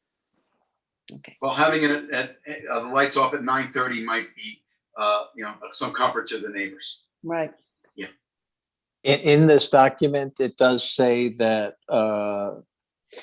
as proposed, the lights would be set remotely so that they would only be scheduled to turn on for the time needed and approved under facility use permit with a 10 p.m. limit. Right, well, that could be a condition that it be 9:30. Yeah. Okay. All right. But I just also want to mention one other thing. I've heard, we've all heard, several neighbors with concerns. The concerns didn't really largely focus on the lighting and the impact of the lighting on them. Okay. Mostly it was concerns about other things, particularly parking and litter, that we don't have, that aren't part of the application, but are part of what the property, if the ongoing issues may be with the use of the property. So, Kristen, I just wanted to ask if, whatever can be done to address the neighbors' concerns, I would encourage. I know that it's not something that we have any say over, but I really would like to see these neighbors who are very unhappy right now have their concerns addressed. Sure, I'd be happy to do that. I do try to respond whenever I, hear from them. Like I said, I have reached out in the past with the plan to expand the parking, and they were not in favor of that at that time. So, we definitely will revisit that with them.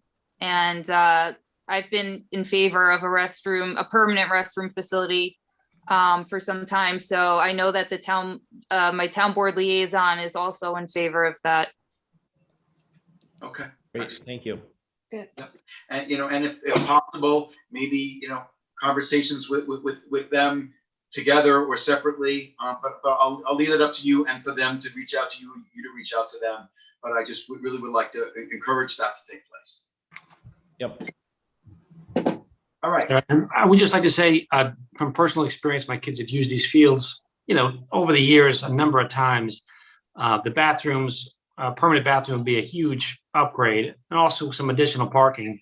But I think the lights are going to would be, if they're approved, a huge bonus for the community. I mean, Dave Seeley was not kidding when he said we're short on fields, and this would almost double the use of this field. So I think it's a well proposed project. Okay. All right. Any other board questions? Okay. If not, Brian, it is yours. Thank you. Okay. Since we have a lot of interest in this, my motion is going to be to close the public hearing, but leave the written record open until May 27th. So anybody here or listening or watching or otherwise can submit something in writing to the board for consideration prior to us making a determination. That date would be 5/27, and I would schedule a decision for June 3rd. Wait, hold on one second. Katie, does that give us some time? Because we have to hear from Suffolk County Planning Commission. Yep, it should. Okay. Okay, so that's a motion. Do we have a second? Second. Mr. DeSessa? Aye. Mr. Daly? Aye. Mr. Kelly? Aye. Ms. Kern? Aye. Ms. Burgess? Aye. Mr. DeSessa? I'm sorry, I did miss Mr. That's okay. DeSessa. Aye. Who did I forget? Oh, I think that's it, just me. Okay, well, thank you all for your testimony tonight, and we greatly appreciate your comments. Thank you for hearing us. Okay, item number 2 on the agenda, the application of Brendan Sullivan and Dorothy Sullivan, property located at 38 Cove Drive in Noyak, tax map 900-9-3, tax lot 76. Applicant requests relief from the town code 330-11 residential districts table of dimensional regulations for a principal front yard setback of 18 feet 1¼ inches, where 30 feet is required for proposed 1-story covered porch addition to an existing dwelling, and any other relief necessary. Board has jurisdiction. Good evening, Paul. I think we have to be able to hear you. You're muted. All right, how's that? That is better. Okay, so I just have to swear you in unless you're an attorney. I am not. Not an attorney. Okay, so you can state your name and address, please. Paul Capiz, 114 Pine Street, Garden City, New York. And do you swear to tell the truth, the whole truth, and nothing but the truth? I do. Thank you. If you can tell us about the application, please. All right. I'm an architect. I was hired by my clients, Brendan and Dorothy Sullivan, to renovate their home at 38 Cove Drive. The existing house, so primarily the renovation is an interior renovation, full interior renovation, minor exterior work, new siding, new roofing. And generally the idea is we do want to add a little more character to the home. It's a very simple home right now. There is an existing front porch on the house. The footprint of the existing house is already non-conforming with respect to the front yard. The existing covered area of the front porch is 20'7", is set back 20'7" from the property line. So what we're really looking for is one more foot. We're looking to go to 19'7" for the covered porch. And the reason for this is part of what we want to do by adding some character is basically add a reverse gable roof to the front of the house, and tie a porch element into that, and just kind of beef it up a little bit. So that's our idea. I don't know if I should share my screen and kind of walk you through the drawings, or you guys tell me. No, Yeah, I mean, feel free to share your screen. you could show us, that'd be great. I mean, it's refreshing to see someone come in with a proposed addition and not come in to legalize something. So I thought that was nice about the review of the application. If you have a survey as well, Paul, that would be I helpful. do. It's in the, so let me share this and just make sure it works. Oh, I have to open system. Sorry. So-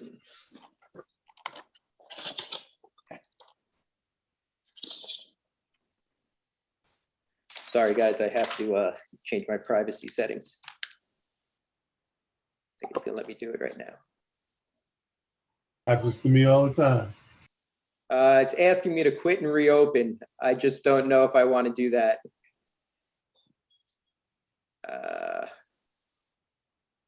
In order to share, you have to quit. Yeah, it's telling me right now, and rejoin. Zoom US will not be able to record your contents of your screen until you quit. Do you think it's I mean, I'm going to try it. Is that okay? Try it. If you lose you, you'll just come right back on. There you go. If he doesn't come back on in a minute, maybe we'll move him to next, or Vote to deny it.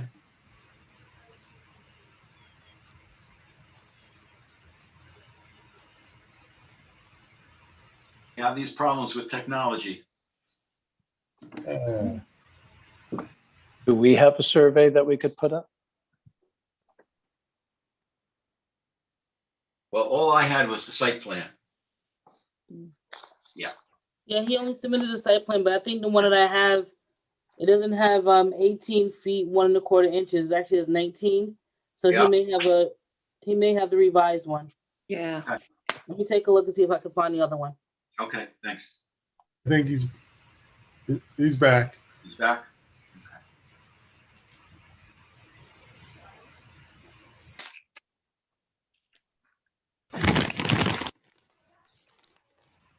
He's coming. Here we go. How's that? Okay, so you're back. Let's Go try to share now. Now let me try and share my video. Share screen.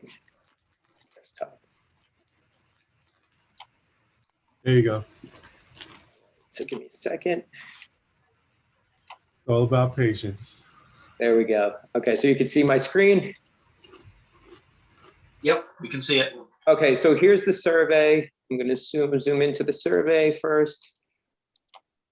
So this is the existing footprint of the house, the existing masonry stoop, which is 5'8" by 6", but the covered portion is only 4 foot by 5'9". So the covered area right now is a little bit smaller than the actual stoop. If I come down to right down here is the existing condition and the proposed condition. And all we're looking to really do is enlarge the covered area of that stoop. So the stoop is roughly the same size.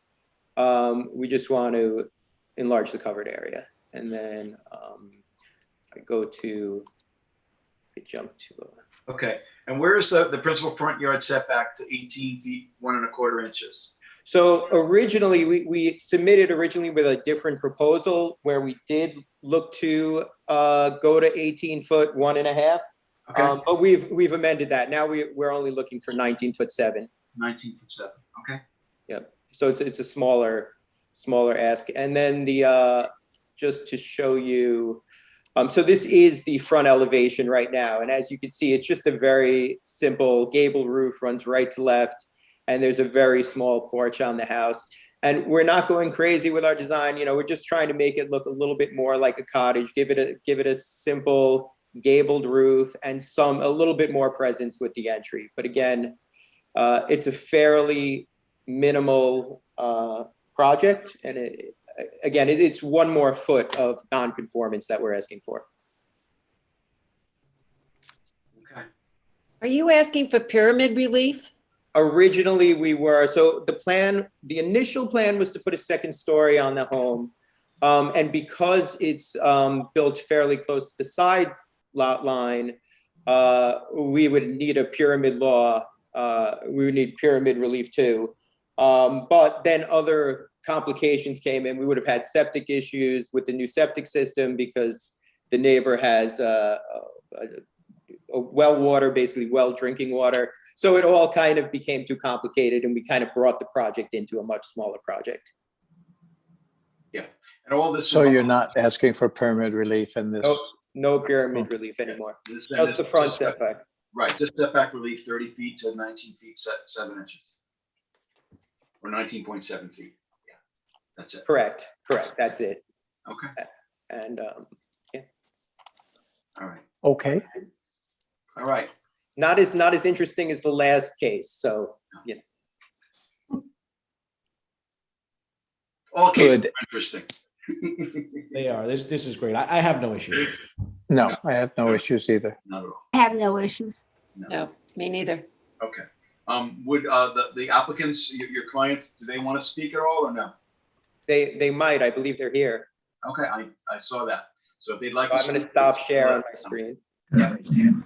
They definitely want to speak. They don't have to, but they can. They have a right to, but they don't have to. Hello? If you want Yes, to. hello. Up to you. Brendan Doherty Sullivan here. Thank you, Paul, for that presentation. It is a pretty simple ask, as you can Okay. see. Brendan, I have to swear you in, so.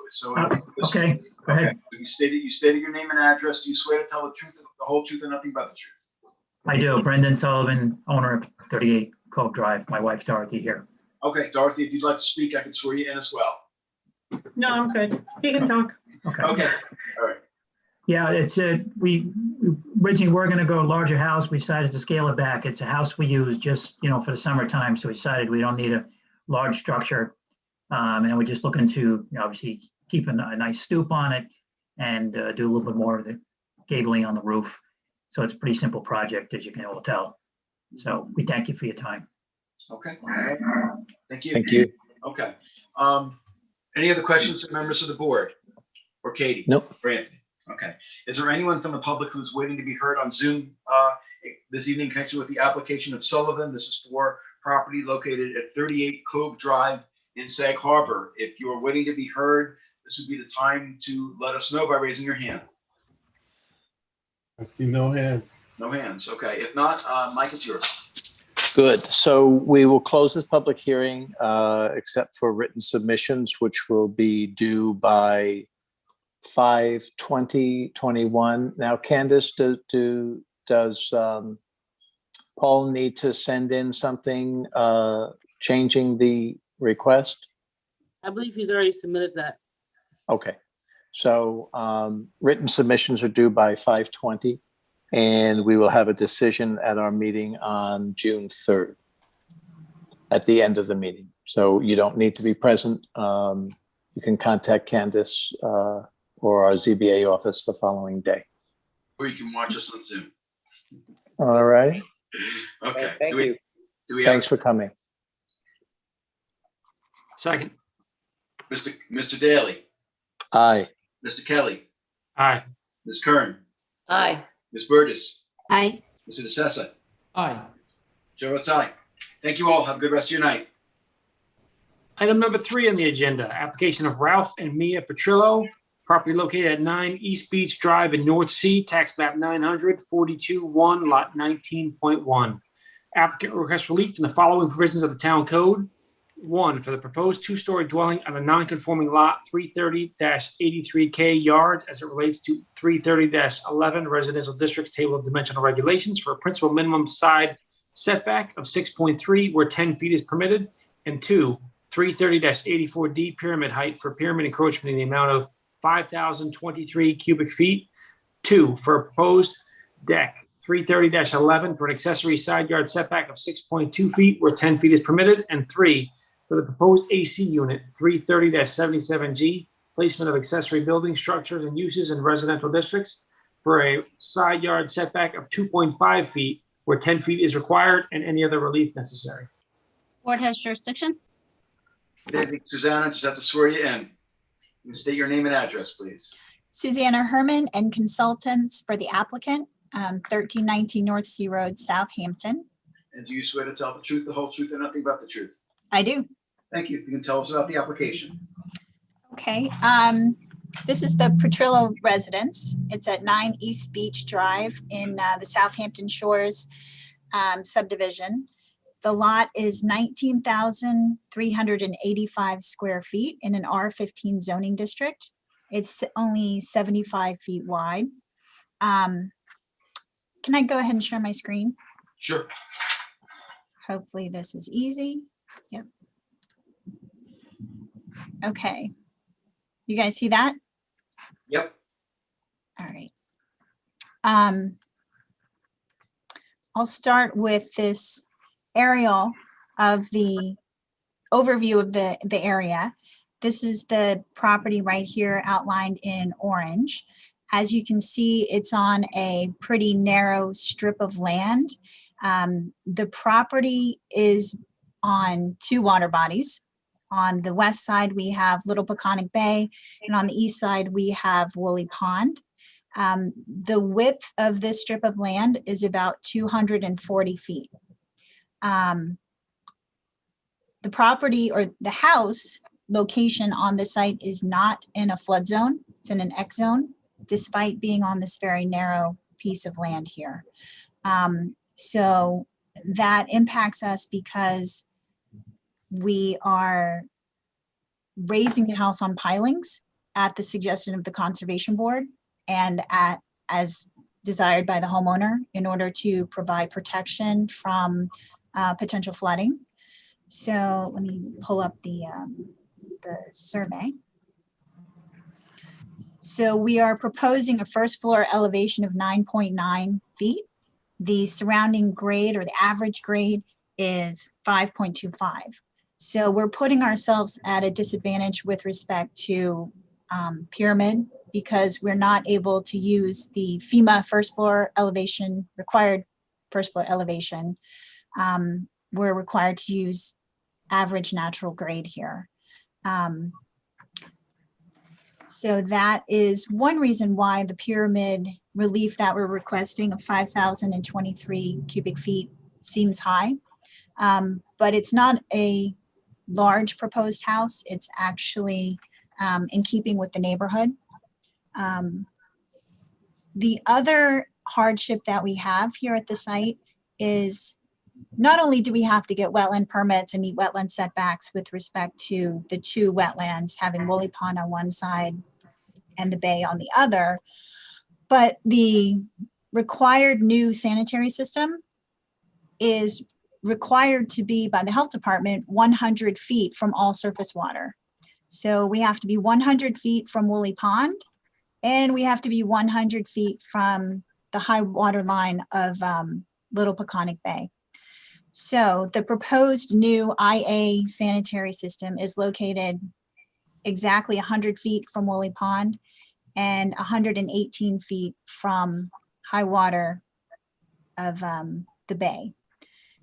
That puts the proposed sanitary system in the only location it can go, which is the side yard.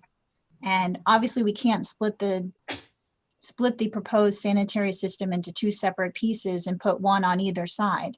We had originally proposed the house more centered on the property, but because of the requirement for the sanitary system to go in this location in the side yard, there was no option but to move the house over towards the side yard. So what we're proposing is to place the house at the setback of the existing structure. This is the existing survey. The setback from the side property line to the existing garage, which is obviously pre-existing non-conforming, is 6.3 feet. So we've matched that setback, and we're basically putting the new house in the same location as the existing house and deck. And it's a little hard to see, but you can see, maybe if I zoom a little bit, you can see the outline of the existing garage. The existing deck is here. The proposed deck comes just a little past that. We've rotated the house to be more parallel with the property lines, but it's basically in the same location as the existing house. The existing house or the existing garage? House and garage. So I think you're asking that the setback relief that we're requesting is equal to the side yard setback of the existing garage. Okay. But my point is that we're basically in the same development envelope of the existing structures put together, the house, the garage, and the deck.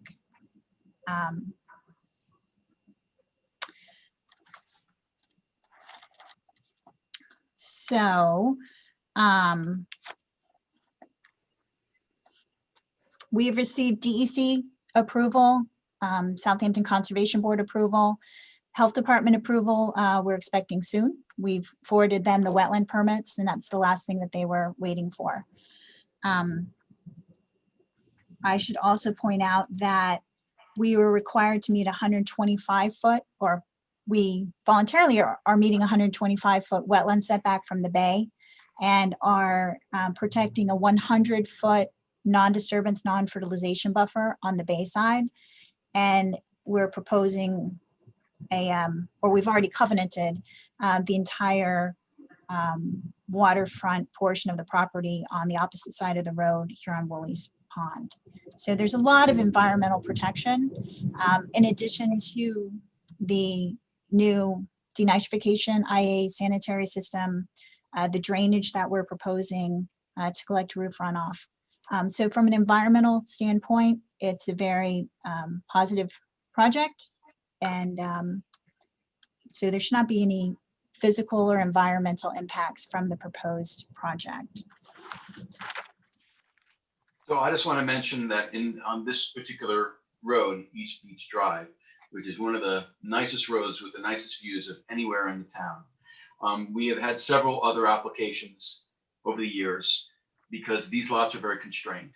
Sometimes it's for a second story, sometimes it's for setback and other relief, but whenever it's for second story, I think because of the small size and the narrow size of the lots, we often have applications for pyramid relief. So we have had that on other properties. We encourage property owners to protect their property from flooding issues. And well, I know you indicated that this isn't you said it was X flood zone. Right. Yeah, we nevertheless want people to try to protect their properties to the extent that they can when they're doing something like this, when they're redeveloping. So well, 5,023 cubic feet of pyramid relief may seem like a lot of pyramid relief. The alternative, other than making the house 1 story or 1.5 story, is to have the house lower, and we don't want the house to be lower. I don't think. So speaking for myself.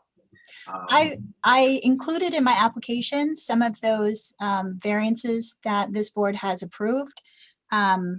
Just some highlights, a few doors down, number 34, East Beach Drive, you approved 9,813 cubic feet.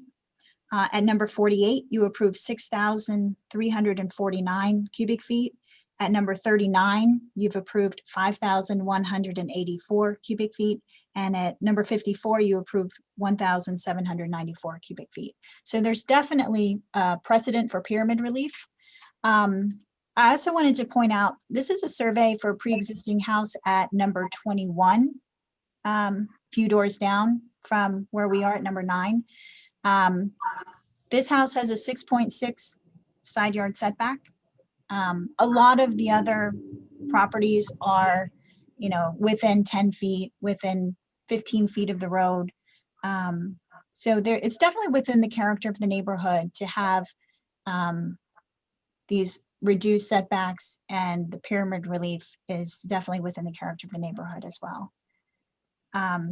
I have some photos if you're interested. This is the dock across the street. And I also wanted to point out another way this property is constrained is that the road goes through the middle of the property, as you can see on the survey.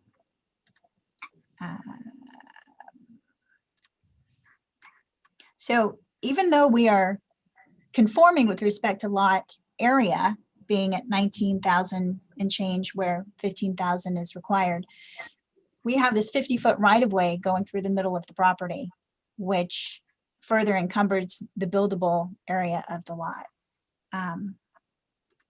So some photos. This is Woolly Pond. That's the existing structure. So we would be going up basically in that same location. This is a view looking from the road to the property to the south. You can see here, this open space here would stay open between these two properties. This is where the septic system is proposed in that open area there. This is a view where you can see the distance between this house and the adjacent property to the north, which would be the most impacted. And that's looking out towards the bay. Looking from the bay towards the house, you can see it's the existing house is considerably smaller than most of the houses in the neighborhood, even the older beach cottages, which haven't been replaced yet. The existing house is pre-existing, being built in about 1940, with the exception of this little dormer here, which was built in 1976. And I think I just took this because of the seagull. It's the existing house from the water. This is looking down the beach towards the north. You can see there are some larger, more modern houses. This one received a pyramid variance, as you can tell. This is the house at the end of the block. This is one of the houses that I think this is the 6,000 cubic feet of pyramid variance. And this one received a front yard variance to 15 feet where 30 is required. This is the house that I pointed out previously that had the 6.6 foot side yard setback existing. And this is the house with the 9,813 cubic feet of pyramid variance. This house isn't, and that's including the fact that it is in a flood zone. So this house is in an AE6 flood zone. They built it at an elevation of 11. So they went above and beyond what FEMA required. Got the benefit of using FEMA +2 and still required 9,000 plus cubic feet of relief, which this board granted. And as you can see, it's a lovely house, still in character with the neighborhood. But it's rare for us to grant that much pyramid relief. Yeah. It is, but I know you consider each one separately. We do.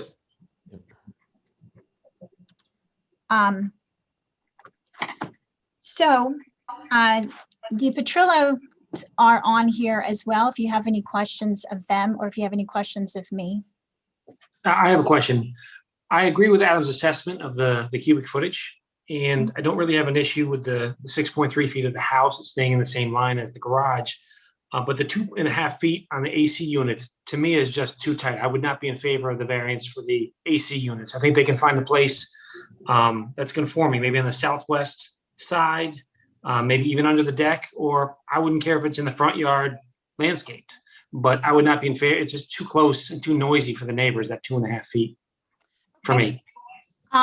We can see if there's a better location. Like I said, we're very constrained with the sanitary system and trying to figure out where to put the propane tank and drainage. Also, I believe, I could be wrong, and we can look into this further. I believe if it's on grade, it doesn't need that variance. That's only if it's elevated, because we're not actually in a flood zone. We're not required to elevate it. So I can look into that as well. Yeah. Okay, it was listed as part of the relief requested. That's the only reason why I brought it up. But if you don't need relief, then obviously my comment will be withdrawn. Well, I'm not sure, but we'll take that advice or that suggestion and find a way for that to conform. Thanks. Or at least to meet the setback of the deck, which is 6, which would be preferable, I think. Well, I think, well, no, just speaking for myself, I'd be looking for 10 for 10. no relief for the AC unit, because there's got to be a spot, I think, on the southwest side for it to fit. They got a lot more room on that side. Okay. We'll figure something out. That wasn't part of my initial application. I didn't realize that would require relief. And I know also you have, limitations because of the fact that you're up against two water bodies. But still, I agree with Cornelius. There must be a way to be able to get that, the air conditioning unit to be at a conforming location. Have you heard Right. from any of the neighbors? I think Mr. Petrillo can speak to that. I know he has spoken with the neighbors. He's a longtime resident of the street. His family's been here for generations. So we haven't had any negative feedback. I think he's friendly with everybody and has spoken with the adjacent property owners, and they haven't voiced any concerns. Sure. Would you like me to speak? Yes, please. Yep. You want to swear me in? I just have to swear you in. So Sure. get your name and address, please. My name is Ralph Petrillo, and I live at 5 Gramerton Court in Bronxville, New York. And the house here is Okay. at number 9 East Beach Drive, Southampton, New York, 11968. Okay. And do you swear to tell the truth, the whole truth, and nothing but the truth? Yes, I do. So both neighbors on both sides. Hi, yes, I do. Both neighbors on both sides, north and south sides of the home. They know about it. We've been out there since my family's been out on that block since the 1950s. I know everybody. I'm friendly with everybody. Everybody seems to be very friendly to us. And I've explained to both sides throughout the last few years, because this has been a long process. This is going on almost 3 years already. So yes, they've seen drawings from over a year ago. So yes, they're aware of it. They're happy. They're happy for us to be able to do this. And I think, they're happy for their homes to have a house in the middle that would look like this house. So yes, they know about it and there's no objections. Okay. Well, appreciate you letting us know. Sure. Anything else you want to tell us? No, it's great. I love the spot. Like you said, it's probably one of the nicest blocks in the Hamptons. We love it there. It's absolutely beautiful. Yeah. They are just extraordinary. Yeah. I wake up in the morning when I'm out there and I pinch myself to realize how lucky I am to be there. I think we. Oh, this is my wife, Mia. Mia, I just have to swear you in as well. If you can Hi. state your name and address, please. Mia Petrillo, 5 Grampton Court, Bronxville, New York. And do you swear to tell the truth, the whole truth, and nothing but the truth? Yes, the whole truth and nothing but the truth. Okay. I just wanted to add that, as we are getting older, and our kids are also getting older, we have 2 daughters. One is 12 and the other one is 15. And, when they were little, it was so much easier. We can fit everybody in. As the family's growing, we want to be able to be a little bit more comfortable than we are now. And we want to be able to continue to enjoy our home out there, which we truly love spending time during the summer. And the winter, who will they go to? And hopefully winter, Hopefully according the to my winter. husband. Right. Okay, thank you. All right. Any other questions from members of the board? Katie or Anthony? Is there anyone from the public who would like to be heard in connection with the application of Petrillo this evening? This is for property located at 9 East Beach Drive in North Sea.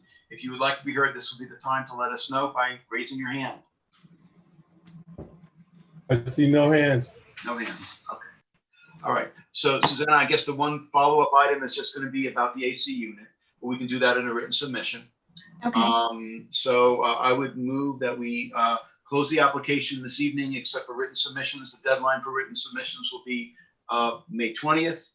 And as long as you get me the information on what's going to happen with the AC unit, which I'm hoping is going to be moved to a conforming location, and we would need a revised survey to reflect that, I will have a decision ready at our June 3rd meeting. We're also just waiting for, I think, probably a conservation board report and a referral from the county. Okay. Is that enough time, June 3rd for those? We I have think we shoot for that. Okay, yeah, we can get it, well, hopefully the surveyor will cooperate, but we'll figure out a location, a conforming location for the AC unit. Okay. And hopefully the conservation board will respond. We have a permit. Yep. Okay. Very good. Okay. So we have a motion. Do we have a second? Second. Ms. Burgess, Aye. Ms. Kern, Aye. Mr. Kelly, Aye. Mr. Daly, Aye. Mr. DeSessa. Aye. Chair votes aye. Thank you for your comments this evening. Thank you. Appreciate it. You're welcome. Do we want to do Item- it more, or do we want to take a break? We want to go forward one more. Well, let's see. Who else is good with going forward with one more? I'm good with either. I don't care. Either way. Okay, let's do one more. All right. Item number 5 on the agenda, application of LPD IV or 4, LLC, property located at 134 East Montauk Highway, Hampton Bays, tax map 900, 263-3, lot 33.1. Applicant requests relief from the town code 330-95, schedule of off-street parking space requirements for non-residential uses to allow 58 parking spaces where 66 parking spaces is required for a proposed laundromat and any other relief necessary. Board has jurisdiction. Looking for Lou. Here he is. Lou, we just gotta unmute yourself and share your video. Yep.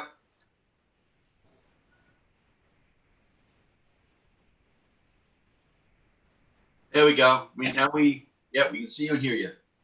Okay, Okay, very good. So just set to swear you in, and you can state your name and address, please. Louis Puccio, One Country Lane, Hampton Bays, New York. And do you swear to tell the truth, the whole truth, and nothing but the truth? I do. Thank you. If you can tell us about the application. I have my engineer on too that's going to talk about the application. Okay, very good. Michael Rubenstein. Yep. Michael, I just want to swear you in as well. Just state your name and address for the record. Michael Rubenstein, engineer for the applicant, 7 Ridgewood Street, Bay Shore, New York. And do you swear to tell the truth, the whole truth, and nothing but the truth? Yes, I do. Okay, thank you. We do have a little bit of feedback. I'm not sure if there's someone else because if there are like 2 people using a computer at the same time, that can sometimes cause feedback. Yeah, I hear it too. I'm sorry. Yeah, that's okay. All right, Lou, can you tell us about the application?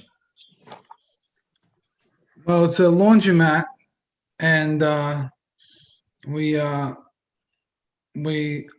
had the basement of the unit, and we put parking under the building so that this way we can conform to the washing machines. That it's one washing machine per parking space, and we're also doing a cross access on the other property, which I own, office building. Okay, so we're really just dealing with parking. So, Yes. So maybe you can tell me a little bit more about why, I guess basically I would imagine it's because of the size and shape of the lot and what you're looking to construct as to why you need a reduction in the parking spaces. Yes, well,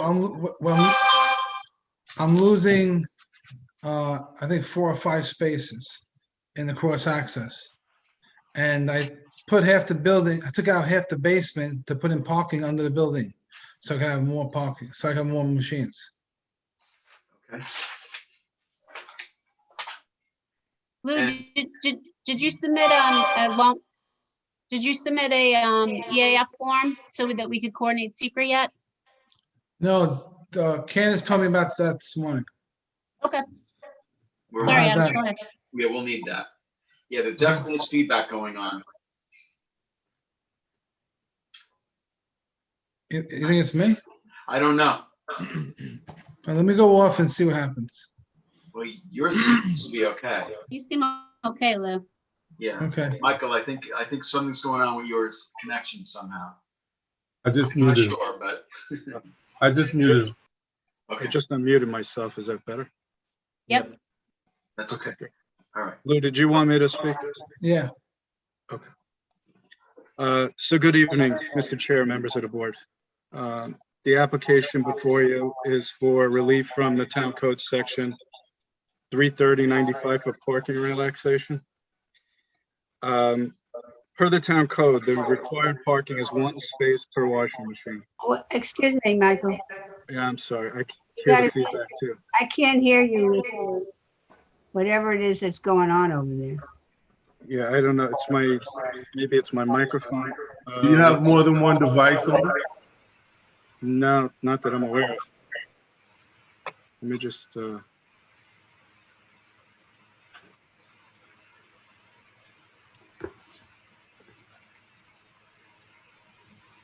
don't know why it does that.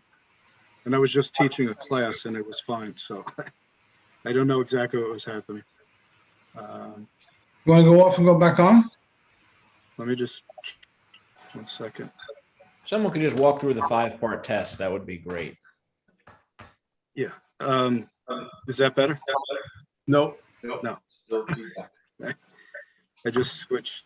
All right, well, while they're working on that, we do have to get an EAF long form. We do have to coordinate SECRA because it's a type 1. Oh, now it's me. Yeah, now it's just going, I don't know what's. So perhaps you should adjourn for that purpose, because that's going to be something, submitted Katie. before we have to do anything. Say something. Katie. Okay. Yeah, what I was going to recommend is Wow. me. I'll go out and come back in. Okay, Brian, you were going to say something? Well, since we have to coordinate SECRA here, and we have Mr. Trezor with us to do that, I think it would make sense to file that form so that planning can review it. We can get that information back. We're going to keep the hearing open for that purpose, just to be efficient here. I was just thinking out loud, that could be a good recommendation for this application. Yep, the sooner that we get the form, the sooner we Right. can start the process. Yeah, at least with that aspect. Correct. Adam, if I could just say one thing. Yep. Just looking at the agenda here, it says that the applicant requires 66 parking spaces and is providing 58. Just for clarification, and we don't need an answer now, but the pre-submission that we looked at in planning said that the parking requirement was 67 spaces, not 66. So I just want the applicant to answer for that. Okay. Yeah. Now the feedback is like going like to everybody. I don't know what's going on. Yeah. So something's going on. After this hearing, maybe when we take a break, it'll fix itself. I don't know. But okay. All right. Are we adjourning this, Adam? Well, let's finish this. Want to present, and also we haven't even seen whether there are any neighbors or people in the community. So, Michael, I don't know if you want to try to finish your presentation. I'm not sure how well we can hear you. Yeah, I would like to try to finish. I don't know if it's any better, but I'll try to make it quick. It seems to be better at the One moment. second. Why don't we have everyone mute except Michael? How about that? Okay. Try that. Yeah. Go ahead, Mike. All right. Is that better? Seems to be. Okay. I don't hear the feedback anymore. So. Yeah. No, it's better. Okay, great. All right. So I'm sorry. So we've had several meetings with planning, as you're aware. We've also had a public hearing, and they referred us to this board for the relaxation and the parking. As part of our submission, we do have, and I could share my screen, a site plan. If everybody could see my screen, this is the combined site plan with Lou's property immediately to the east. And we'll submit this as part of the record. I think Lou tried to submit it today. I'm not sure if he was successful. Sorry. I can zoom in a little bit. So this is the layout of the site. This is the overhang that Lou was referring to, where we were able to get more parking underneath the building. And this is the proposed cross access that the planning department suggested that we look at. We're complying with planning's recommendations. However, what it does is, unfortunately, it eliminates 3 to 4 spots in Lou's current configuration. This gives us approximately 22 spaces remaining.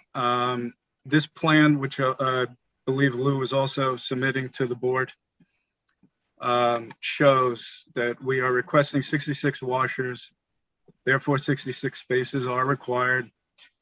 However, we're providing 58 spaces, therefore requesting 12% relief. These are the hours of operation of the office building. As you can see, it's from 8:30 to 4:30.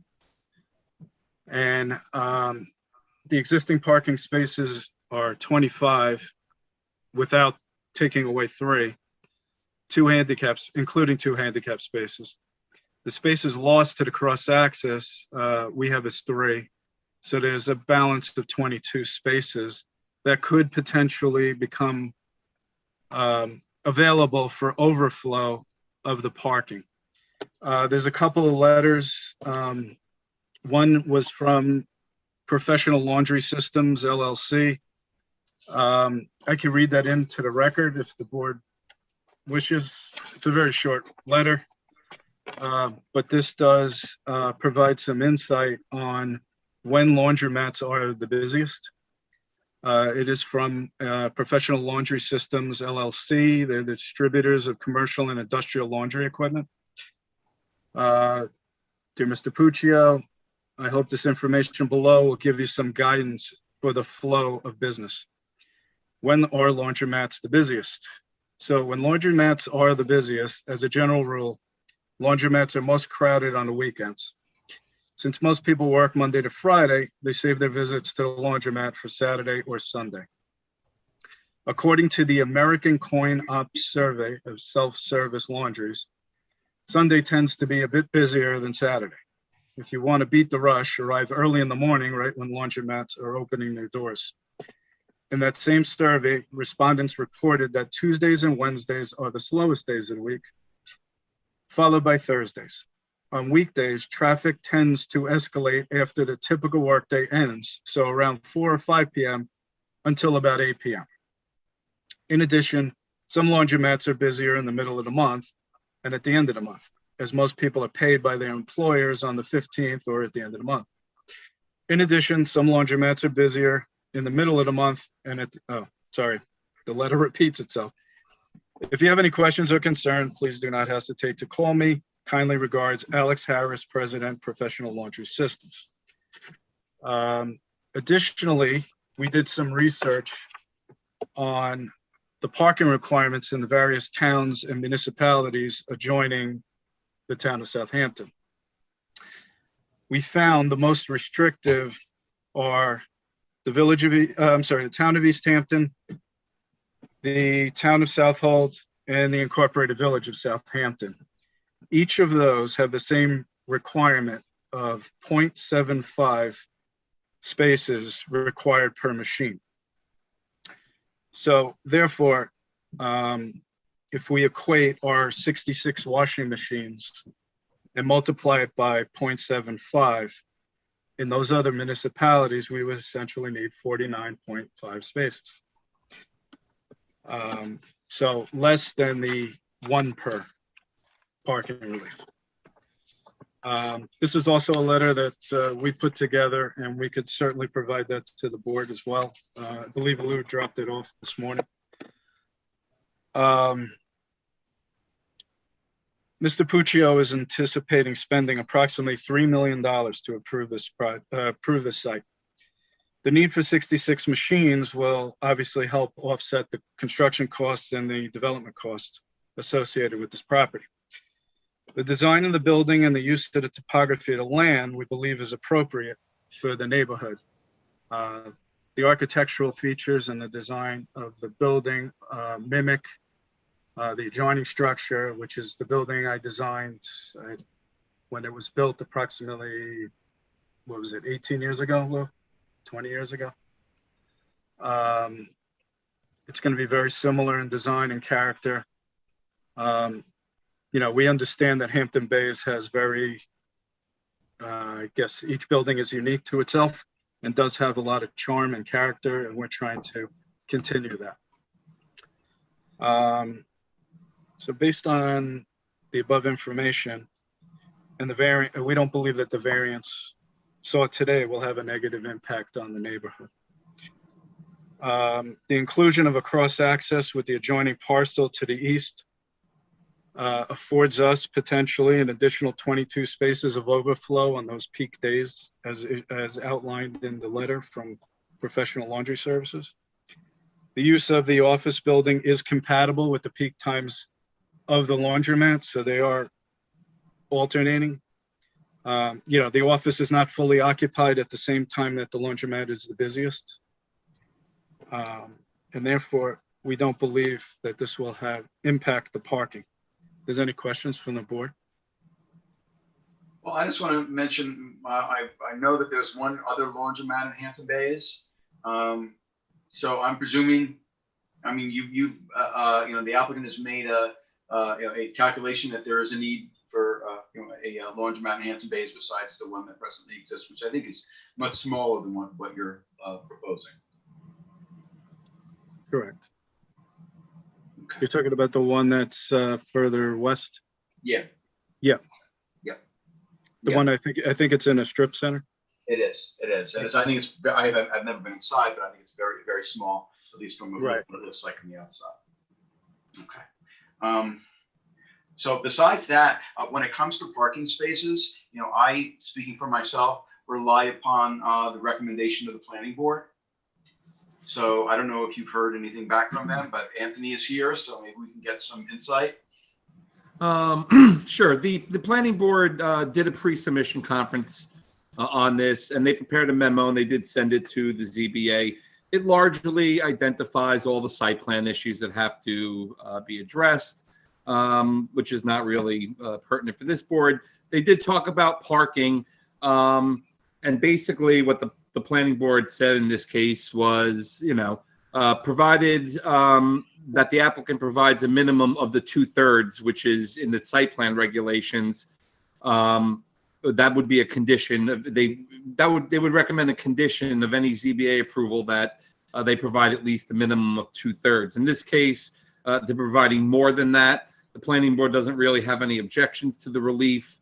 Whether or not our parking requirement is a little overzealous, it might be, only because the parking for a laundromat, most people who are using a laundromat use more than one machine there. So the one space per one machine might be a little excessive, which is why the planning board was willing to accept the lesser parking requirement in this case. So there was some rationale behind it. Well, that helps a great deal. Okay. I didn't have any other questions. Are there any other questions from members of the board? I know everybody's muted, so. No questions for me. I mean, I think let's get the long form in and get the secret process going. Yeah, absolutely. Okay. All right. So is there anyone from the public who is waiting to be heard this evening on Zoom in connection with this application, which is the application of Puccio, care of LPD4 LLC. This is for property located at 134 Montauk Highway in Hampton Bays. Yes. Meredith, yes. So just want to swear you in. If you get, well, actually, you're an attorney, I think. Are you an attorney? No. No. Okay. Sorry. You can state your name and address for the record. Meredith Johnson, 8 Retina Circle, Hampton Bays, New York, 11978. And do you swear to tell the truth, the whole truth, and nothing but the truth? I do. Okay. If you can give us your comments, please. So I am the house that is directly across the tracks. So on the back side of the building, so to speak. So our problem is we've been living here for 12 years. And since we moved in, the traffic on the tracks, people actually walking on the tracks, we've gotten to calm down. It had been pretty bad. People were cutting through and a lot of people hanging out and unseen characters. And the proposal of a laundromat, especially with not enough parking, and traditionally laundromats, have people that do walk to use them or ride their bike to use them. So our concern is people cutting through our street and going across the tracks and up into the laundromat. They removed all vegetation, put up a small retaining wall, but I can't see how they're going to be able to stop that situation. And I'm not sure that we can either. Right. Yeah. So, Yeah. so again, the situation 5 a.m. to 12 a.m. hours is, you know, a lot, especially like I said, now if people are going to try to cut across my yard to get to the laundromat, that's going to be an issue. Are you looking for screening across the back to shield the building and everything from your property? Is that? That would certainly be quite helpful. Okay. All the vegetation was removed. We used to, you know, have all of that had trees and such, and all of that was removed to, you know, look like a barren wasteland, and then a metal, you know, wall, a cement wall was put up. Sure. So yes, if there was some sort of, you know, replacement of the vegetation so that it would, you know, prevent people from coming through, that would be helpful. We have, since they took down all of that, spent tens of thousands of dollars to try to put up trees to try to help to block that. You know. Can I say something? Please do. Oh, yeah, go ahead. Sure. The wall that I put up is 8 foot higher than grade. I don't think people are going to be climbing up that wall. They'll go around it like they do down the tracks all the time. Right, so they'll go around the wall. Yeah, well, bike can't stop that. I'm not saying people come across from the railroad tracks all the time on my parking lot at my office building I have. They do it all the time. I can't stop them. Right. And this is on the laundromat's going to have an 8 foot high wall, so I don't know, see them coming up. Abutted to the wall, right? Yeah. I don't see any plans for, like, on the building that you have is the neighboring building. I see where you have the arborvitae or whatever in the plans and that are up there. I see no plans for that for the laundromat. So what I'm saying is, first of all, at the end of that, abutting to the railroad tracks is going to be cars, right? Say that again? There's going to be it's going to be parking on the backside of the up to yes. So there's no way of like covering that as you did with the other building, keeping in character with the neighborhood. Well, if I could get the arborvitae's in, I'll put them in. It's no big deal to me.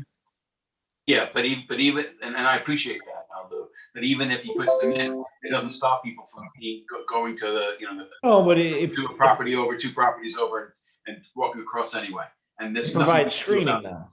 Right. No, screening is fine, but there may still be issues, Meredith, and I don't know how much we can do about it beyond the screening. And the screening is a good suggestion, but I don't know how much more we can do. Right. I mean, I think it would help to deter people, because if they're carrying laundry bags, they're not going to be able to get through. If they're tight enough, they're not going to be able to get through that. So it would deter them, you know, if they could put them at least as far as, you know, properties are concerned. Yeah. But Lou, you said an 8 foot high wall is going to be there already. Yeah. It matches the other lot, the wall I have on the other property. And is that covering the entire length of the side by Long Island Railroad? Yeah. You said that people walk through the other lot. They walk through your parking lot. Yeah, they come around on the end of my property, my office building, to was it Mulvey or the deli? They just go right around that area. They're trespassing. They're trespassing. I know, but I can't stop that. Oh, I know. No matter what I do, it's not going to stop. Right. But the fact that there's an 8 foot, I don't know if there's already an 8 foot wall. I can't see us having an 8 foot wall, and on top of that, requiring you to put up screening if that already is there. That seems to me to be. I think the problem is the hill, Adam. When I was at the site, like the wall's at the bottom of the hill, the building's at the top. So where Meredith's house is, she's looking uphill, so she's looking over the wall at the building. So I think the screening would help from that perspective. Okay, all right. Well, Lou, if your client's willing to put up the screening, let's put up the screening. We can have that as a condition. I would appreciate. And, you know, it may also be addressed through secret too. Right. That's right. Right. Remember, this is type 1 action. It's got to be coordinated. Yep. And the planning board's going to want to take lead agency to address these issues. Okay. That's, And that's our next step. Let's get that process started. are the hours, the 5 a.m. to 12 a.m., is that in line with where the other laundromat is as far as their hours are concerned? Because that seems like excessive. I don't know what the noise situation is going to be. Like, I don't, I don't think you're gonna have much more noise with an 8-foot high concrete wall and the building's all the way up on the street. It's not in the back. Anthony, is planning addressing the time of operation? Will, we didn't get into that specifically with this pre-submission conference report. We will look at the time, the business operation, but it's not uncommon for a laundromat to be open from early in the morning to, later at night. But we will look at it when we get. Right now, remember, we only had a pre-submission. We still have to do secret, and we don't even have a fully engineered formal site plan yet. So we still have a lot to work out in the process. I have one more question. Because I am down the hill and the laundromat is above me, I don't know how that works, how the septic works as far as the water usage, the chemicals, how does that figure into? That's all been approved by DEC. It's not gonna, I don't think it's gonna go onto your property. It's DEC Health Department. Yeah, so no, yeah, DEC already approved it. Yeah. Okay, so if there's an issue, then I just go to you. Yep, correct. Okay. Any other comments? Any other questions? Is there anyone from the public? Anyone Who's else? got the dog? waiting to be heard? Sorry. Yeah. Is there anyone else from the public who's waiting to be heard in connection with the application of Puccia? I see no other hands. No other hands. Okay. If not, Helen, you have the lead, but we're, Adam, you mentioned before, we need to adjourn this. yes, it has to be kept open for secret. Okay, so shall we adjourn it to the next, Anthony, you think everything will be done in your department by the 20th? No, because we got to coordinate. So what date do you think would be an appropriate date for Mr. Puccio to come back? Yep, Katie? I was thinking Lou will have to get us, the long form EAF and a couple extra copies of the application to coordinate with several agencies. I thought maybe we could put it on for June 17th. Okay. For a lead agency. And I think, as long as this board doesn't object, we should say to the planning board, if you want to assume lead agency, we have no objection. And I think that might just speed up the review. Okay. That's right. Okay. I'll second that motion of Helen's. Okay. Thank you, Brian. Thank you. You're welcome. Okay. All right. Ms. Burgess. Aye. Mr. DeSessa. Aye. Mr. Kelly. Aye. Ms. Kern. Couldn't hear you, Susan. You're muted. He's muted. Aye. Okay. Mr. Daly. Aye. Chair votes aye. Thank you all for your comments this evening, and I think it's time for a short break. Thank you, Adam. Thank you very much. All right. We're taking a 5 minutes. short break now. We'll be back in a few.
Hello?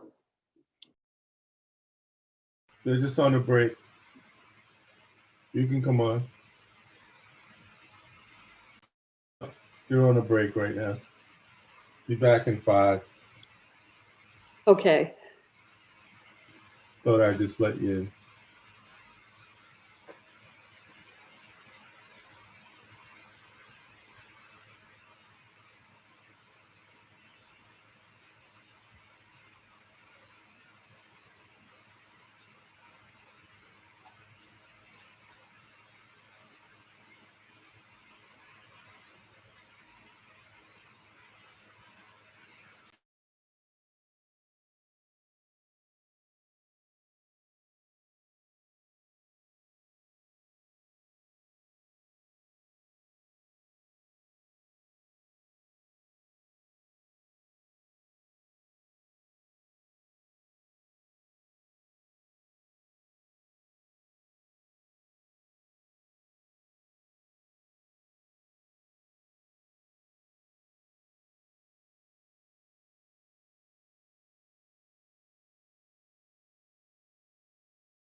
Okay, we're almost ready to go. So,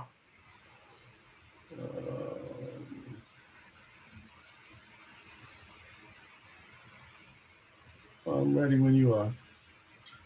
okay, I'm ready. Okay. Okay. Go back on. Okay. Item number 6 on the agenda, application of 1201 Noyak Road LLC, property located at 18 Kendall's Lane in North Sea, tax map 942-3, lot 51. Applicant requests relief from the following provisions of the town code. 1, for proposed covered porch addition to the existing dwelling, 330-115C, continuance for a principal front yard setback of 21.8 feet, where 27.1 feet is existing. 2, for the proposed one-story addition and two-story addition to the existing dwelling, 330-115C, for a principal front yard setback of 23 feet, where 27.1 feet is existing.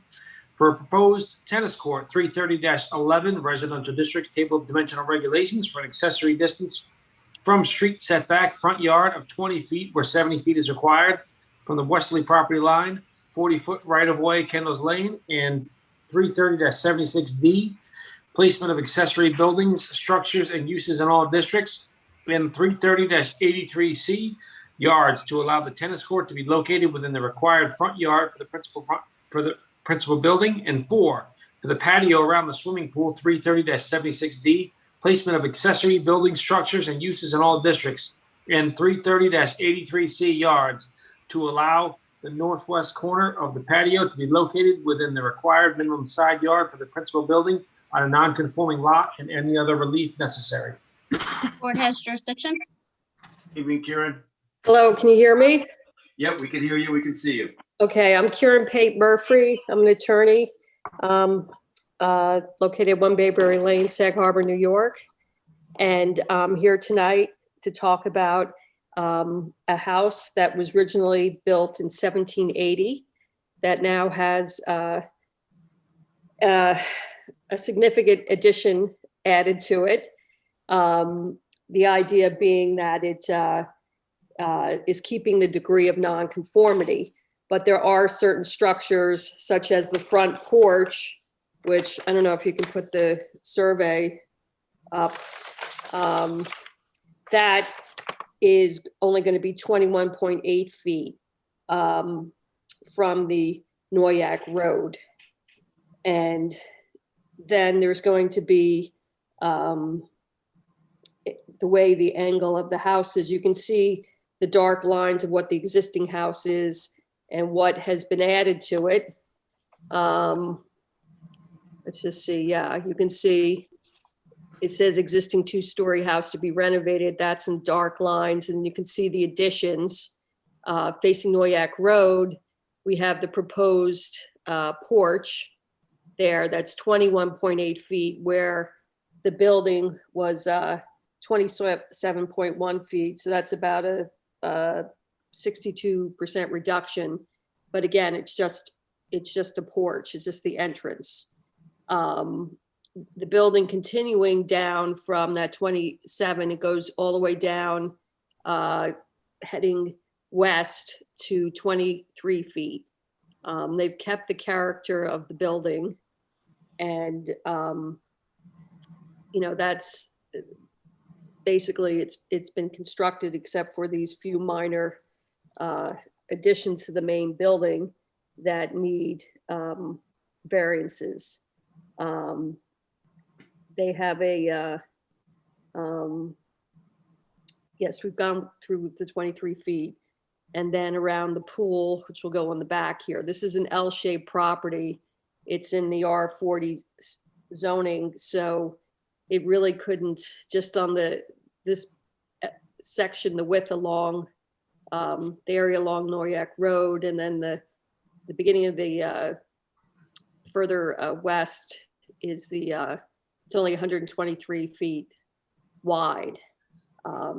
So again, it's still keeping the historic nature of the house. It's just larger. I don't know if you have any questions about that. There is a series. I did send Candace 2 photographs. I don't know if she's emailed them just recently. I don't know how to put on pictures during a meeting. I don't know if Candace, I sent you 2 emails, but basically, there are trees all along Noyak that kind of block out the bulk of the house. So that's what's going on there. And again, moving along to the tennis court, which is in the L shape, which is on Kendall's Lane. Previously, there was a variance for a swimming pool that received a variance. Let me just see. Received a variance in for 20 feet from Kendall's, and it was built on the old one. It was built about 26 feet from the right of way, and on the side, it was on the north side of the pool was 26 feet. You can see kind of the outline of the pool in the tennis court. There's also a large tree in that area. It's completely flat. They put sod there, but there is a beautiful tree that can be moved to accommodate this tennis court. And it's at an angle to kind of parallel the driveway. And there are, all these trees are up, these evergreen trees are up, and buffering it. It's on the north, I think it's the north, towards the northeast side. There's the driveway, so that's creating a buffer. And the 1219 Noyak Road, the house is closer to the street. There's nothing there adjacent to it. And then the other side is to the south is a vacant lot at this point. So that's kind of what's going on. The tennis court is 100 by 55 feet.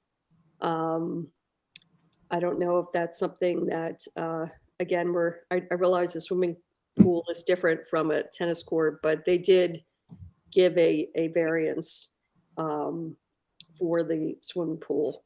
So I'd like to use that space for a tennis court.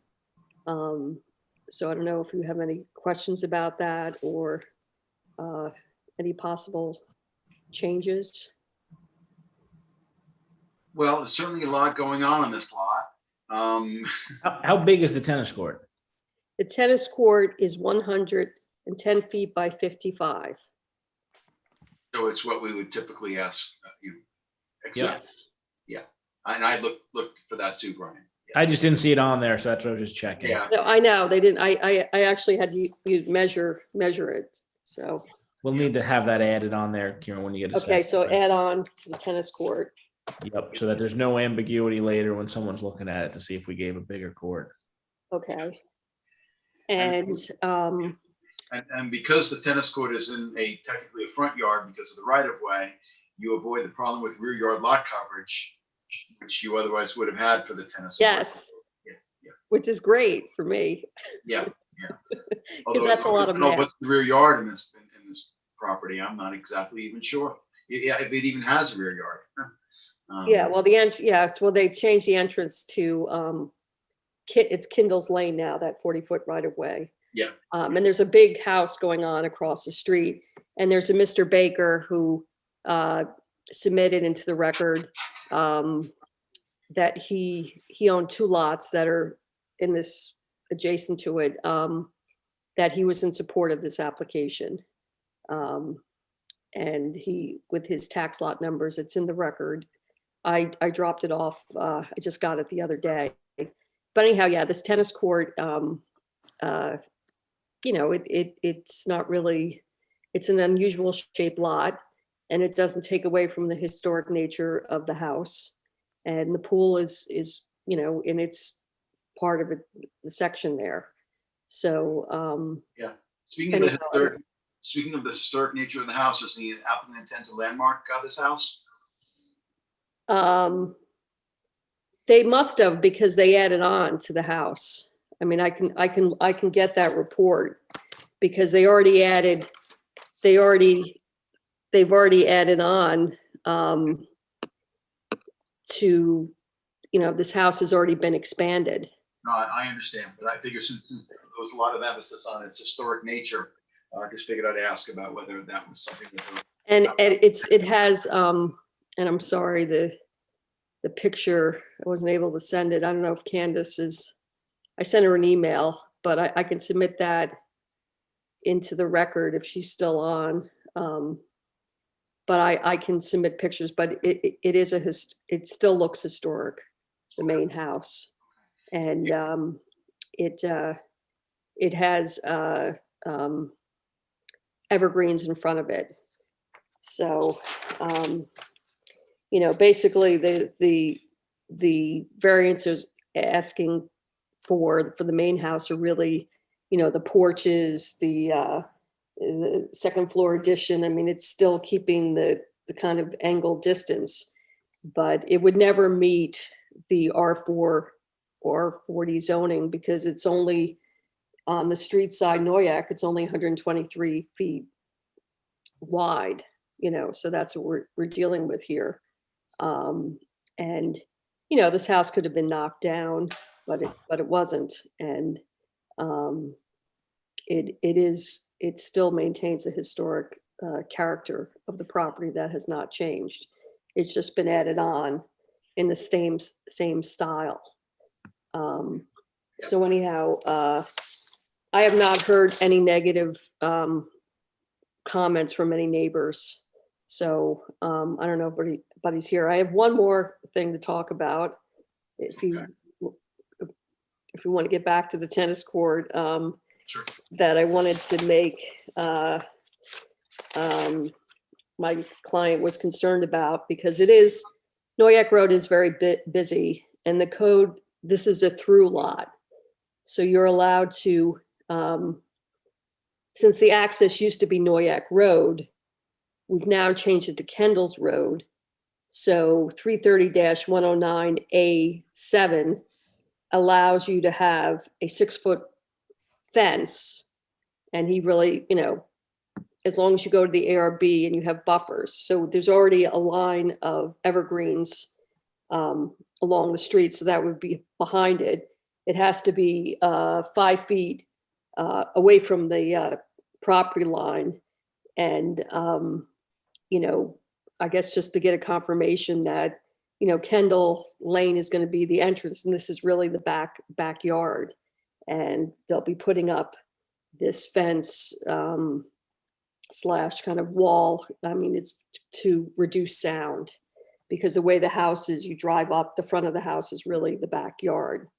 So, you know, they'll have to, there's no fence there now. They'll have to, it's proposed, but they have to go to the ARB and it gets confirmed that the trees are acceptable. I put the fence up on the telephone pole and I put one on Kendall's, and I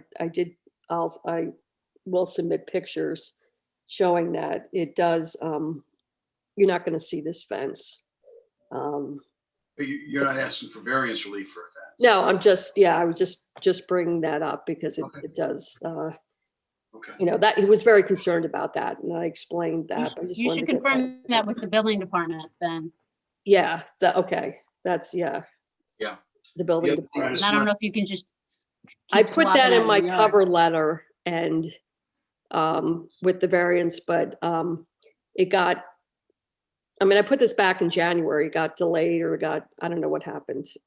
So I know you're very busy, but this is, it got, I guess, put in the wrong pile or something. So anyhow, I'm glad that we made it today here. So, So anyhow.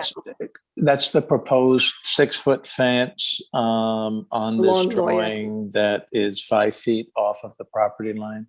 Yes, Okay. and it's in the code. This is a through lot. Yeah. And we're changing, the entrance used to be on Noyak, so now it's gonna be Kendall's. I recall. So that's consistent with the code. But my client wanted me to mention it because it's very important, because, you know, it's a big house and the front is, you know, still there, but you're not, there are evergreens if you've driven by, you can't really even see the house. You see the, you know, second floor. I was at the property yesterday and the noise is incredibly loud from Yes, that busy section of Noyak Road. yes.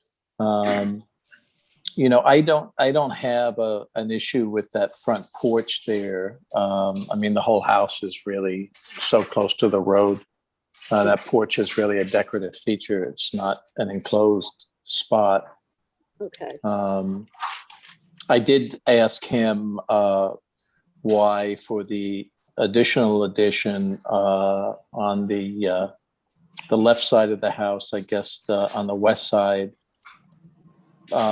he could have set that back, you know, and not put it to continue that line, you know, and ask for even a closer, a 23-foot setback where there's already, you know, 27.1, which he has not built that yet. But he said, well, that's a good idea. Oh, okay, so he hasn't built, The proposed addition, proposed 1- and 2-story addition on the west side okay, kind of south, yeah, okay. of the south, actually it's southeast. So there you go. I My know, compass is hard. off. It's a weird, yeah, it's weird, but, well, then he has the pool on the back, so I think that was to give some distance to the pool. But, you know, again, it's already, the existing house is already 27 feet, you know, close to the property line. So just to keep it consistent. But I understand your point.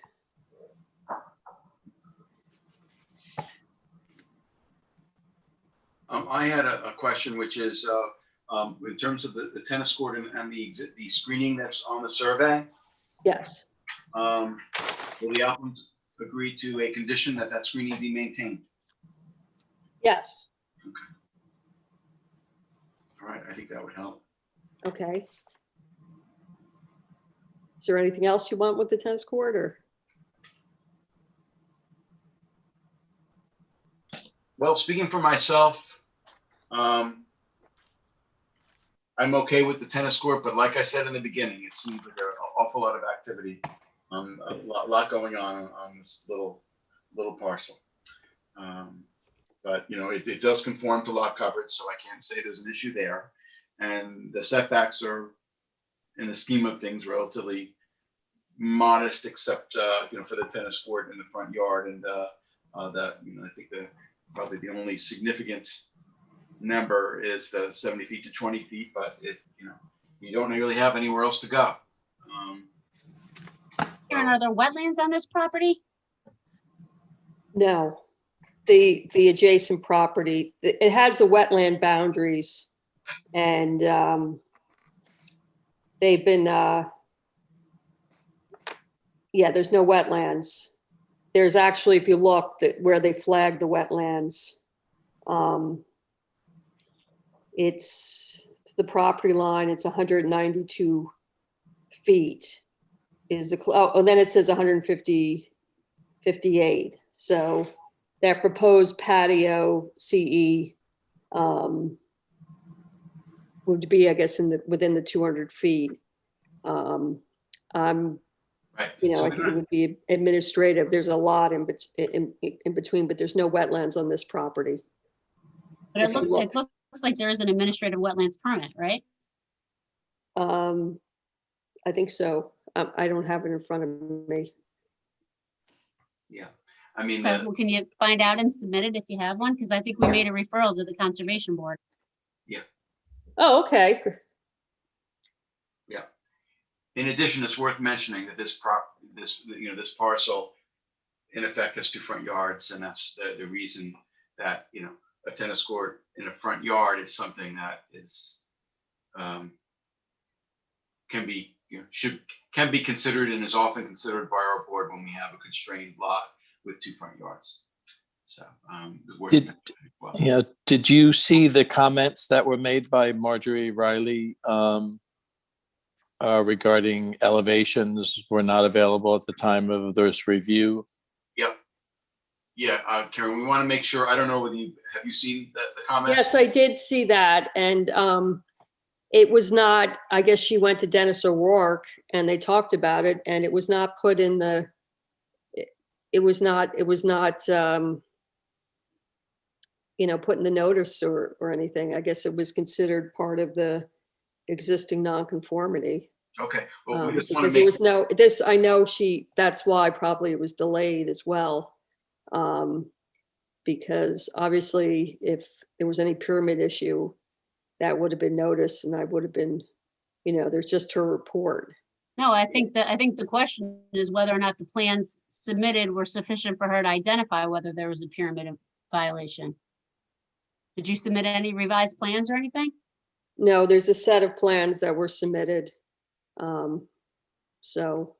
She was also asking that the survey be revised to indicate the amount of square footage of the tennis court that is encroaching into the required front yard, Kendall's Lane, and the amount of square footage of patio around the swimming pool that is encroaching into the required side yard, and the 40-foot right-of-way shall be labeled as Kendall's Lane.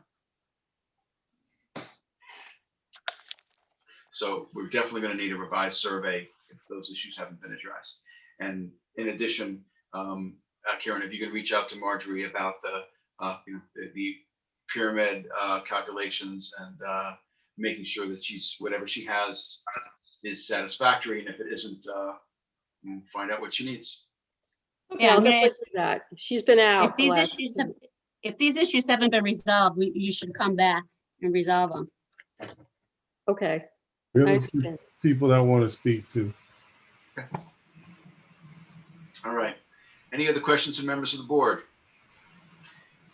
Is there anyone from the public who's waiting to be heard this evening on Zoom in connection with the application of 1201 Noyak Road LLC? This is for 18 Kendall's Lane in North Sea. If there's anyone who would like to be heard, this would be the time to let us know by raising your hand. Yeah, we have a few people. Okay. All right. Good evening.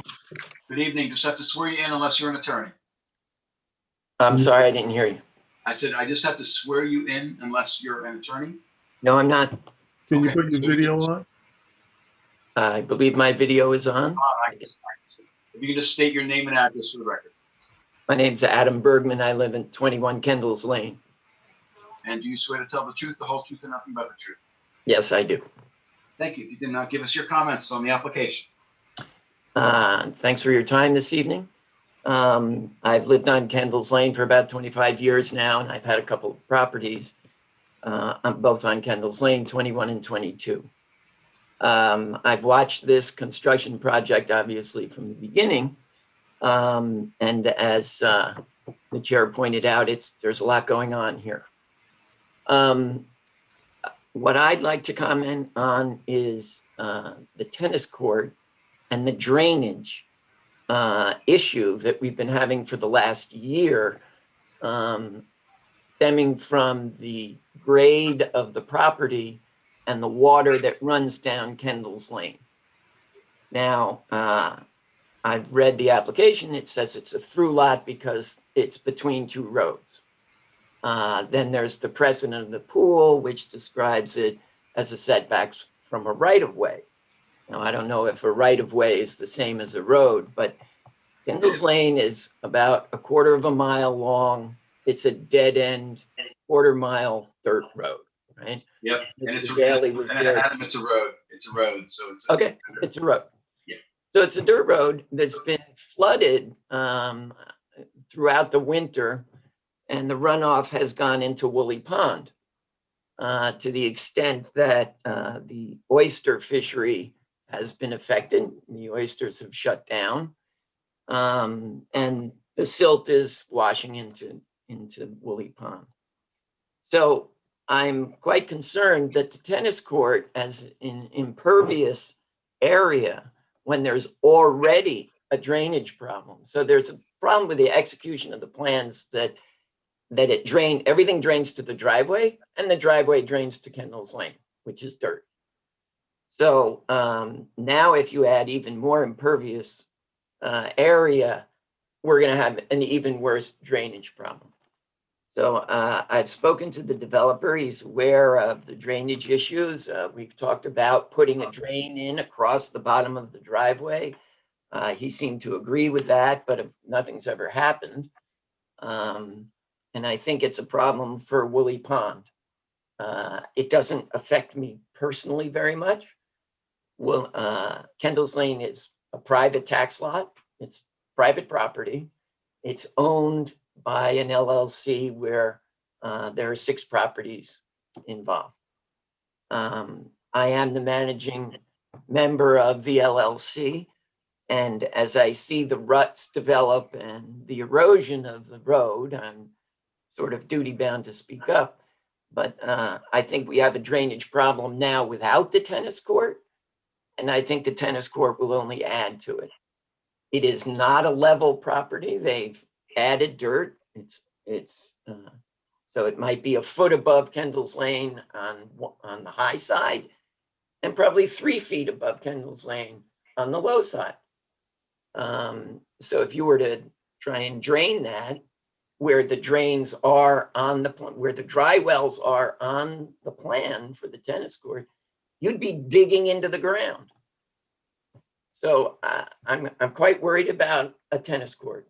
And I don't think it's been thought out, and I don't think it's been planned, and I don't think it's been engineered. And I think it's just going to continue to run off into Kendall's Lane, which runs off into Woolly Pond, where now we've had to put up silt fences and hay bales, which block the road.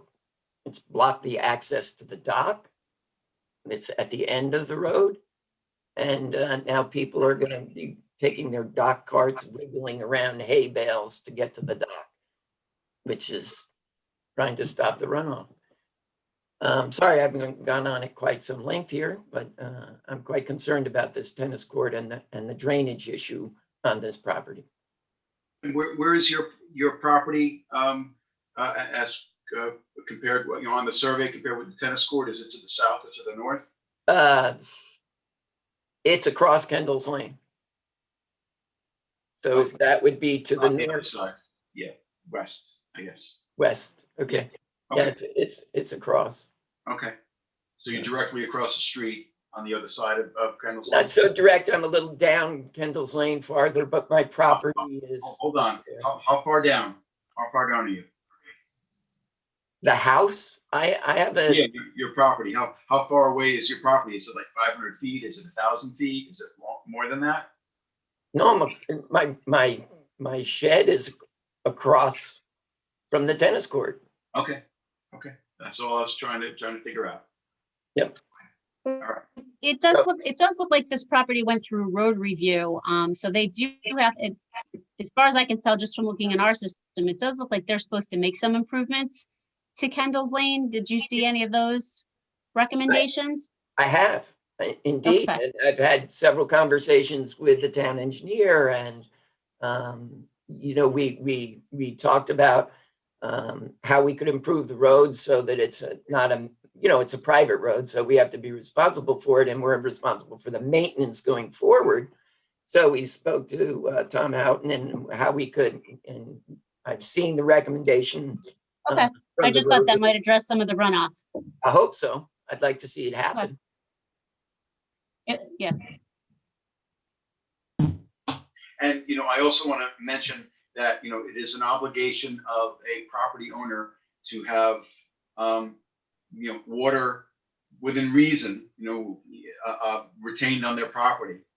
So I understand your concerns about the tennis court, and the rest of what's being proposed, but the town code says they're to retain the water on their property. They're supposed to take steps in order to do that. And that's supposed to be part of the process. I'd like to see that happen. We've been sending pictures to everybody for about a year. And so far, not much happening there. Okay. Perhaps it's coming in the future, but so far, there's not even a drain across the bottom of the driveway.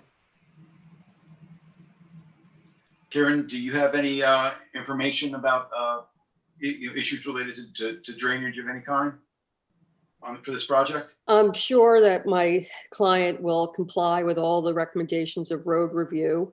There's also a house being built across the street, and I'm sure that went through road review. Typically, when I was on road review, as the attorney for road review, they would start from the town street and go back. They would start there and go back.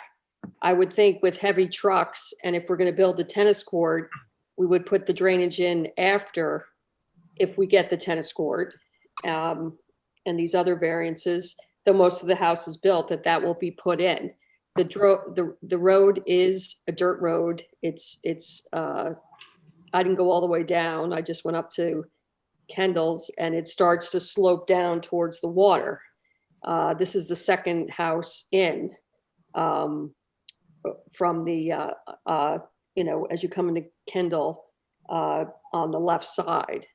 So, of course, they will, that can be a condition that will, keep water runoff.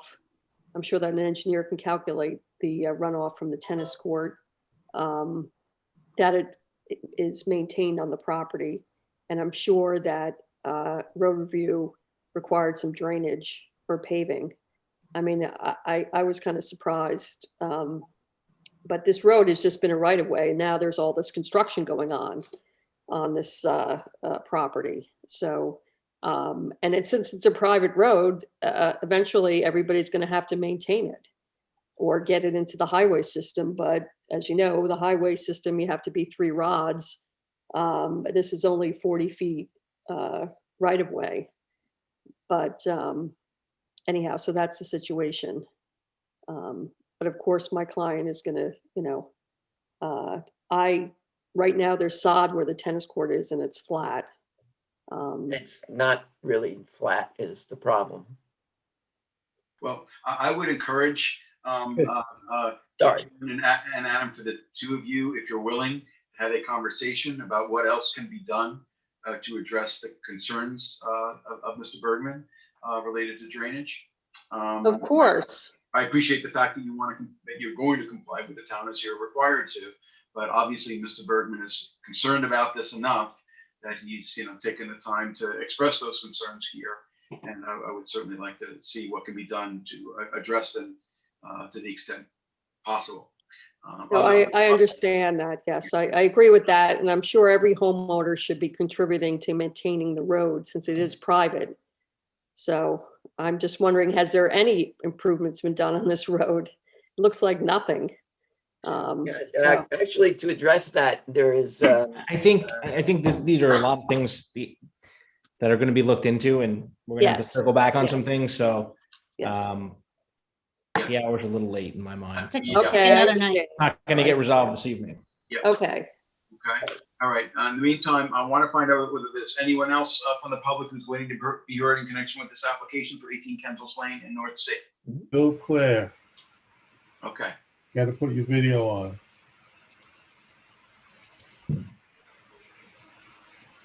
Bill. There we go. Good evening. Good evening, Bill. Unless you're an attorney, I just have to swear you in.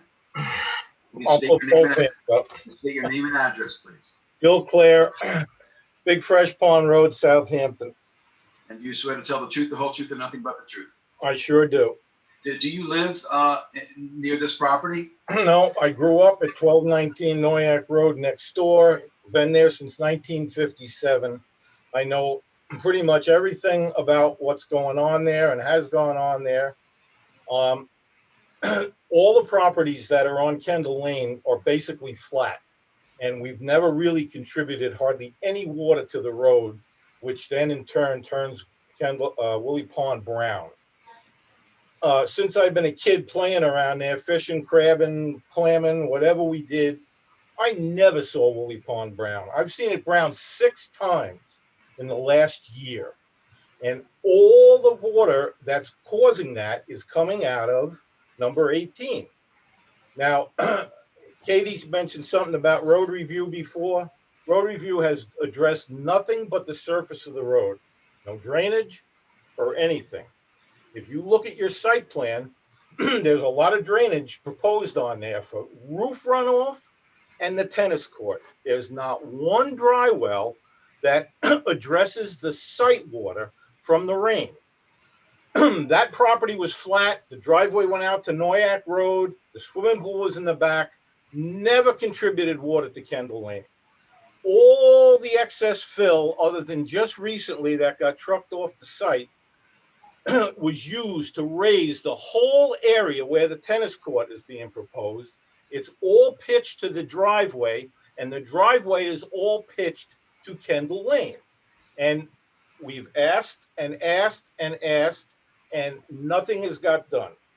I put all the hay bales and silt fence in along with Mr. Bergman back in November. I got my knee replaced in November. So I did it before that.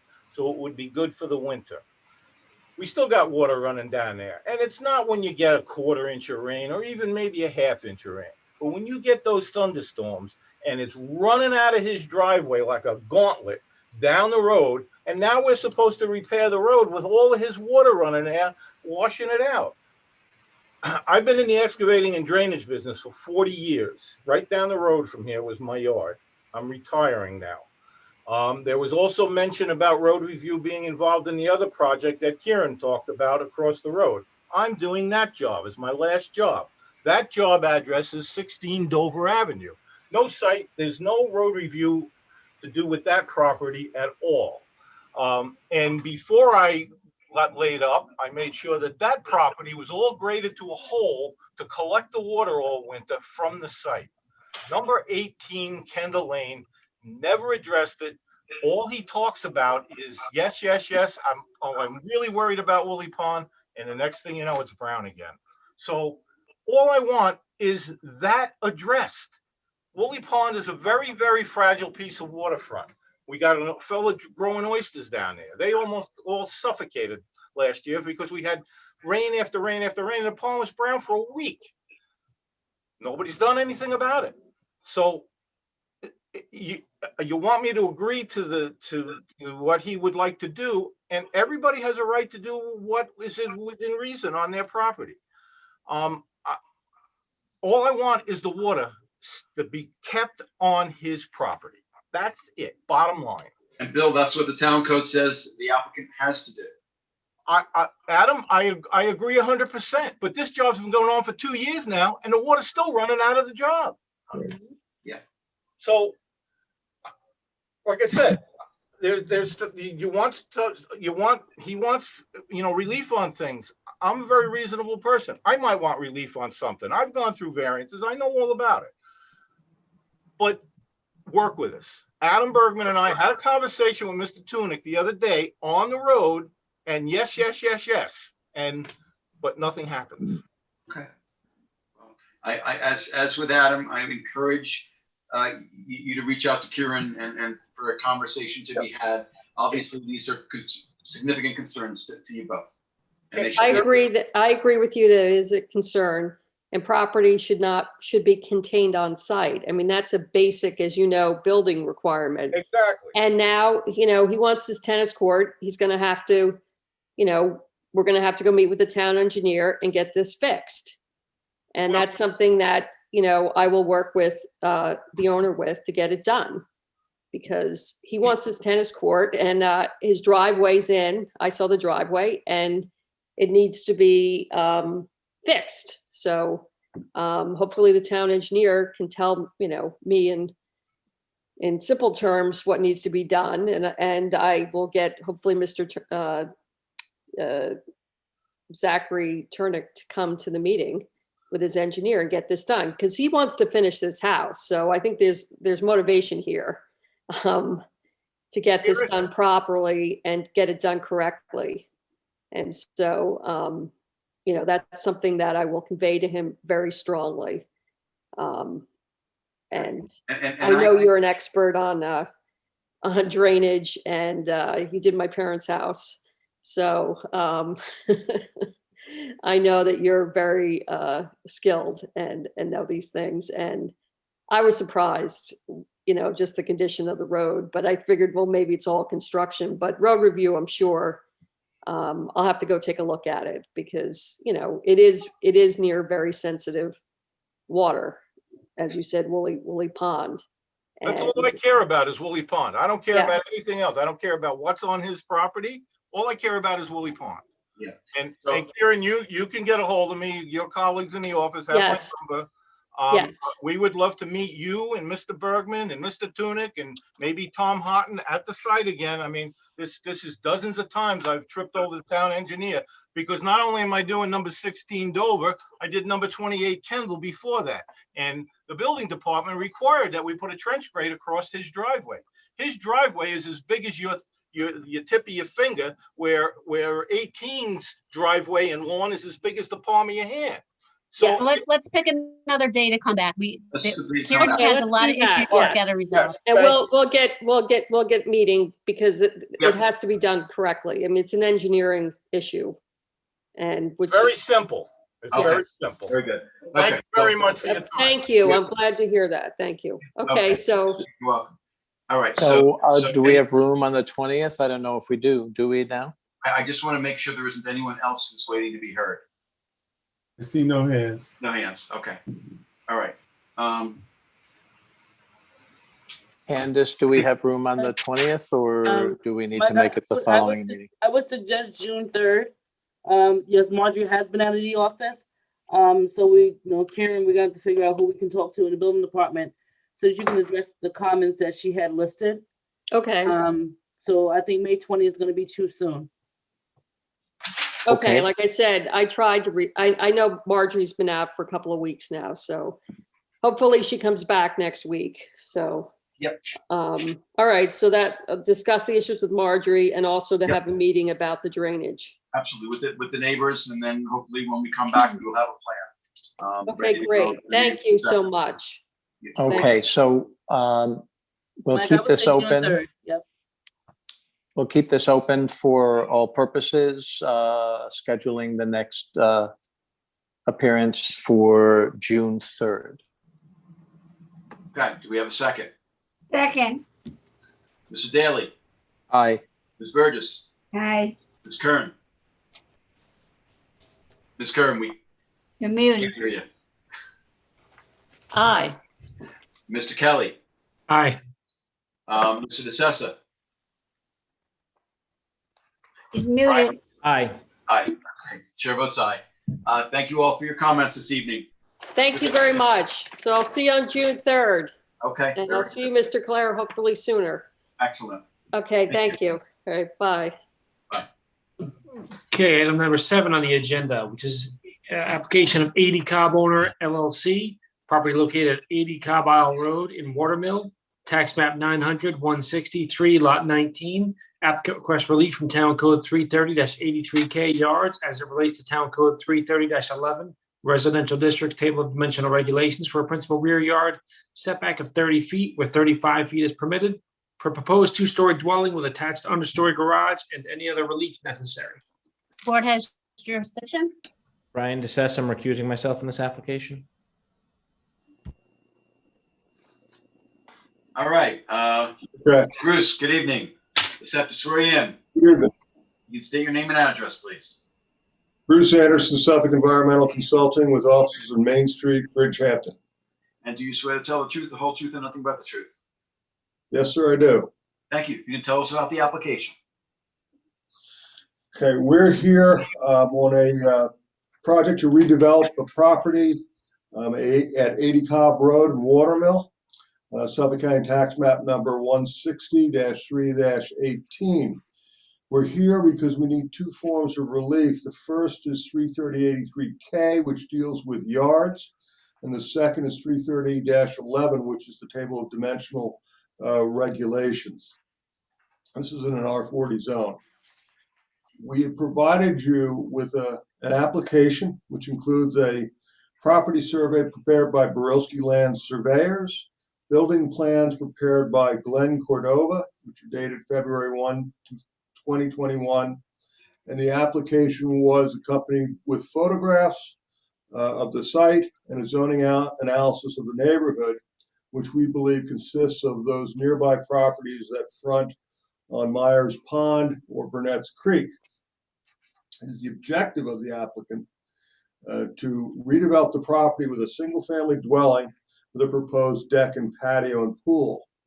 The applicant also proposes to install and upgrade the septic system, which will consist of an IA out system, and also to upgrade the drainage for the property consistent with the drainage requirements of the town.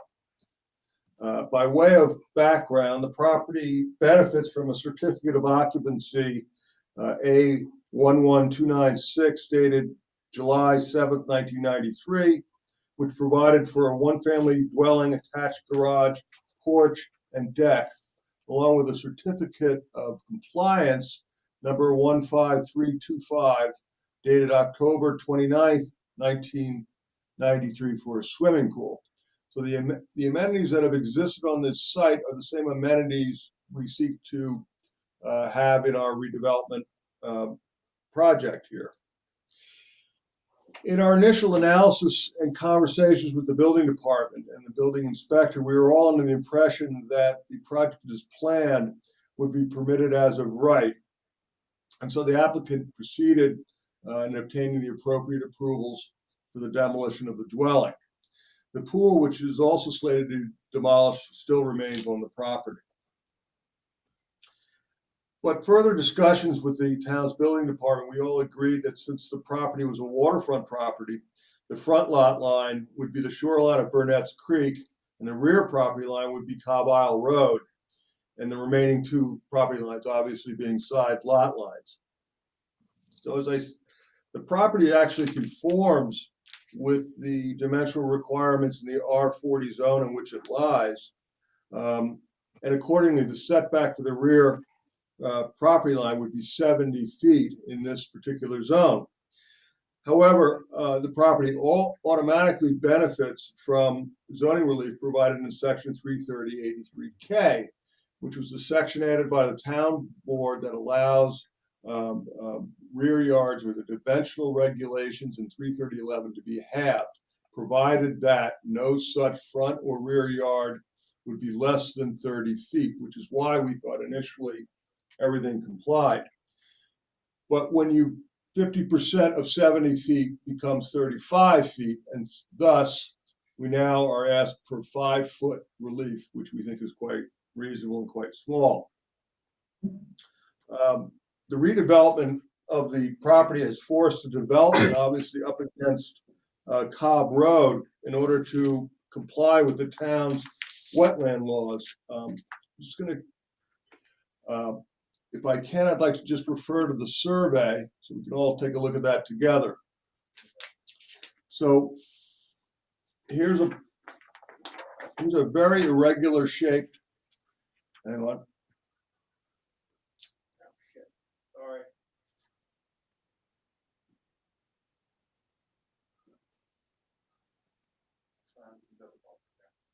We're having a little different. Okay, good. So here's a copy of the survey, and as you can see, we are pushed up against Cobb Road at a distance of 30 feet.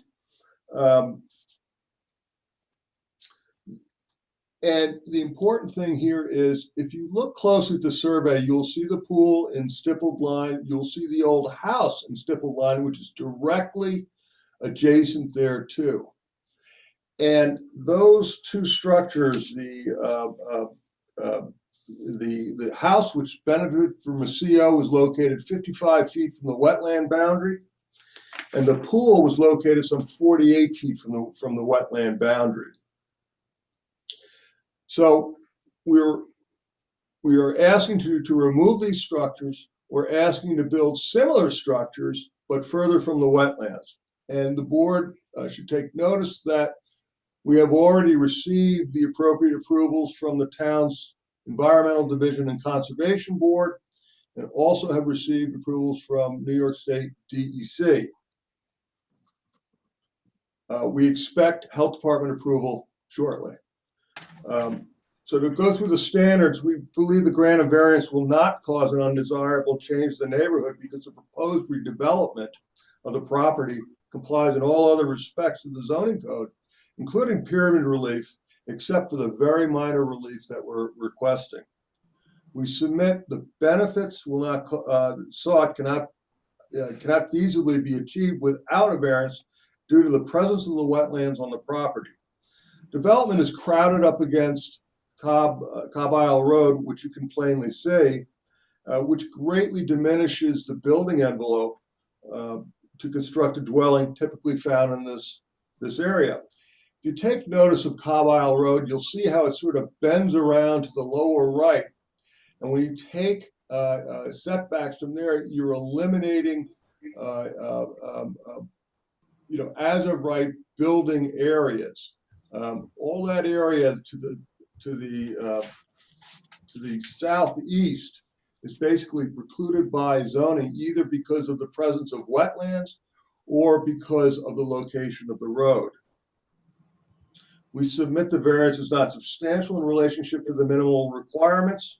We'd be here. We are only asking for 5 feet relief for a 30-foot setback from Cobb Isle Road, where 35 feet would be permitted as of right.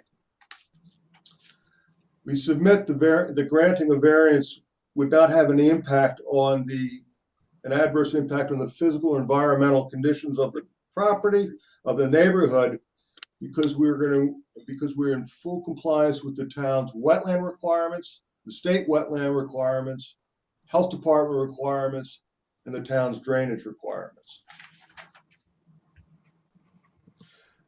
Please take notice that the existing dwelling achieved none of those requirements. The existing dwelling, the existing pool are too close to the wetlands. They do not have the appropriate septic system. They do not comply with the town's drainage standards. So we regard this as an upgrade. So in summary, the benefit to the applicant if the requested variance were granted would greatly outweigh any detriment to the health, safety, and welfare of the neighborhood or community. Our benefit would be the allowance for a redevelopment of the site, bearing the same amenities that we already have, only this time in compliance with the relevant codes. And we submit there is no detriment to the neighborhood or community. And that concludes my initial comments. Thank you, Bruce. This is a parcel that has constraints on it because of its the wetlands that are on the parcel, and the relief that's being requested, 35 feet to 30 feet for the proposed residence is minimal. So from my perspective, I have no problem. This is a huge improvement over what currently exists. There will be a benefit to the environment, and there will be a benefit all around. At least that's how I see it. Any other comments from members of the board, or Katie or Anthony? I agree with the chairman. I think it's a huge improvement, so I'm for it too. Okay. Is there anyone from the public who's waiting to be heard this evening in connection with the application of 80 Cobb Owner LLC? This is for property located at 80 Cobb Isle Road and Watermill. If you're waiting to be heard, this would be the time to let us know by raising your hand. See no hands. No hands, okay. If not, Cornelius, it's yours. Okay, move to close the public hearing, leaving open for written submissions until May 20th with a written decision on June 3rd. We have a second. Second. Mr. Kelly. Aye. Ms. Burgess. Helen? Oh, aye. Oh, and I'm sorry, did you second or did Susan second? I second. You seconded, okay. I'm sorry, Ms. Kerr, Ms. Kerr. That's why I was confused. Okay, no problem. Aye. Ms. Burgess. Aye. Mr. Daly. Aye. And Mr. DeSessa recused himself, so he abstains. Chair votes aye. Thank you for your comments tonight, Bruce. Have a good rest of your evening. Thank you very much. I greatly appreciate your time. No problem. Take care. Okay, next up, number 11 on the agenda, NYCELEX Real Estate Holdings Development Corp. with property located at 376 Main Street, located in Eastport, tax map 900, 349, 2, lot 24. Do I need to read this again? Nope. Katie? She's muted, but no. No, okay, good, all right.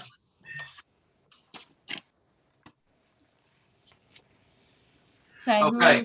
We have We have Jason. someone here. Yeah, Jason. Jason, we just need to see and hear you.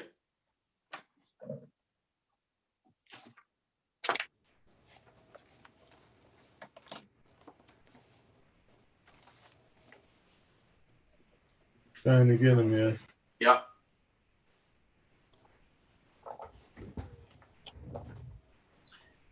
There we go. We can see you now. We just you just need to unmute yourself. Can't hear.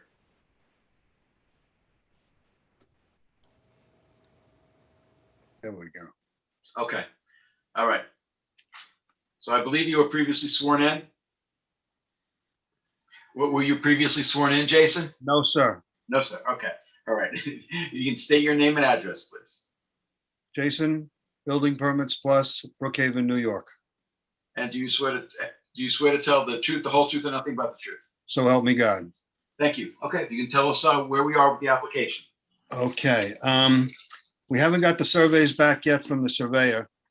I've talked twice with the gentleman who had opposed the application. I don't think he's opposed to it as much now as he was before. We sent him a diagram of how the parking would be. I know that he was very upset about having parking on the street in case there was an emergency and he wanted to get out. I also sent one of those to Candace. I don't know if she's got it up to you guys yet or not. There was a couple of items that were mentioned at the last hearing, and just want to take a minute to go over some of them. Okay. There we go. That's how we propose to do the parking. That way there's plenty of parking off street, and there's also a long driveway that they can park on also. So that takes care of the parking.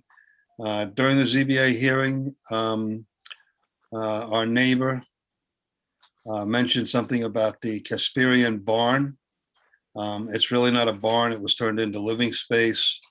It's in the back of the property, immediately to the west of the subject property and directly behind Howell's house. So, you know, it's not a barn. And that's putting another house where we want to create that. It was mentioned that we were creating a crowded situation because we were adding a house. The barn is a second structure on that property. The property is zoned single-family residential, and I'm not even sure if the barn is, or now house, is compliant with the code. Concerning the existence of the two-family, this is a big departure from what we originally had discussed. Originally, we were told by Southampton that when we met with Diane, Weir. And we were told that that the house was under a single family. And we come to find out, and the house was a single family, and that it was being rented to two different tenants. Comes to find out that it actually has a CO for a two-family. So our original thought of giving up an illegal two-family to satisfy and make all of the items on our property legal, that we would relinquish the two-family. But since then, we found out that it's a legal two-family, and we feel that relinquishing that valuable item, both to the owners of the property and to the town of Southampton, because what we're looking for here is affordable housing. The apartment rentals are definitely affordable housing. To give up one of those units is really, doesn't make any sense. We want the affordable housing that we're going to build does not have any problems with the zoning, except for the application that we made tonight.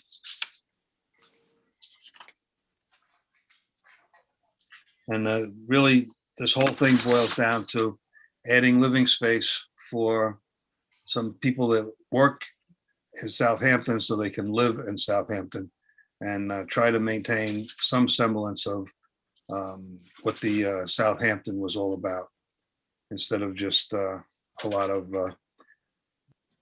major building of expensive homes. If there's any questions? Well, I know we previously heard from neighbors who had concerns, and I'm pretty sure I might have said a few things the last time. But the one thing that I just want to mention again is, I guess the which I probably mentioned before, is proposed lot A, lot coverage to 20% to 39%. Is that still where we are? No, it's being adjusted. Okay. We're getting rid of a couple of those outbuildings, and the lot coverage will be less. That's got to be way down.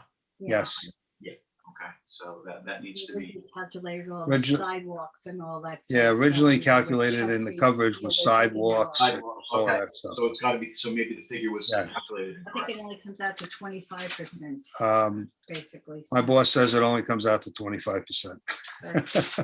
Okay. Well, 25% is much better than 39%. Yes. All right. And but we'd also gotten a petition, I guess, or a document with several of the neighbors. So I guess my other question is whether there's been further communication with the neighbors, whether their concerns are being addressed. Want to ask what has happened in that regard.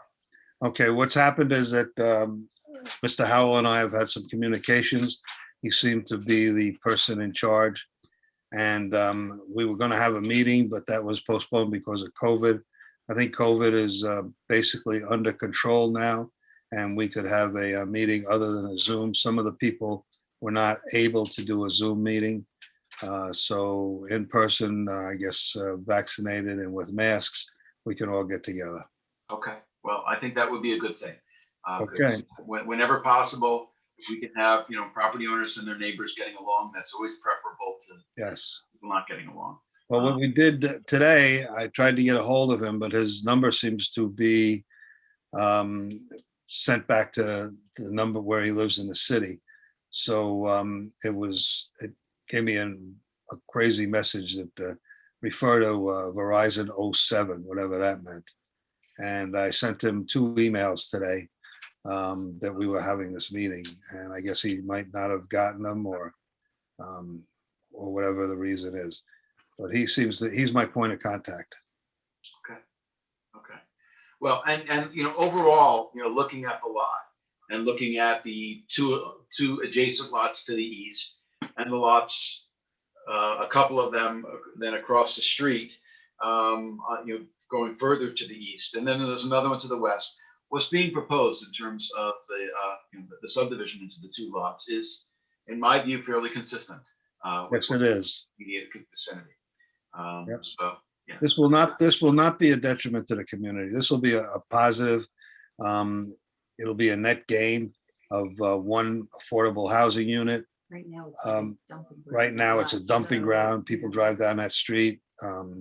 Not blaming it on the people that live on the street because they really don't want it there either. But there's 2x4s and, well, not 2x4s, they're a little expensive to throw away. But the body shop next door, people come down, they'll do a little bit of dumping. And it's becoming an eyesore. So this would clean it up. It's a nice little house that we've designed, and we're ready to proceed. You're ready to proceed, but I want the neighbors to be happy. Absolutely. Yep. Okay, so, Katie, I'm sorry, you're gonna, go ahead. Yeah, I'm just trying to follow along. So that's, do we have any new plans? Do we have new surveys? I think the fact that you now want to keep this 2-family house is throwing me off a little bit. I just texted Anthony, and you're gonna have to go back to planning. So we can't close this tonight. I'm just trying to figure out if we have anything new to review or to refer to planning. I don't know if that was a requirement of planning. I mean, it's going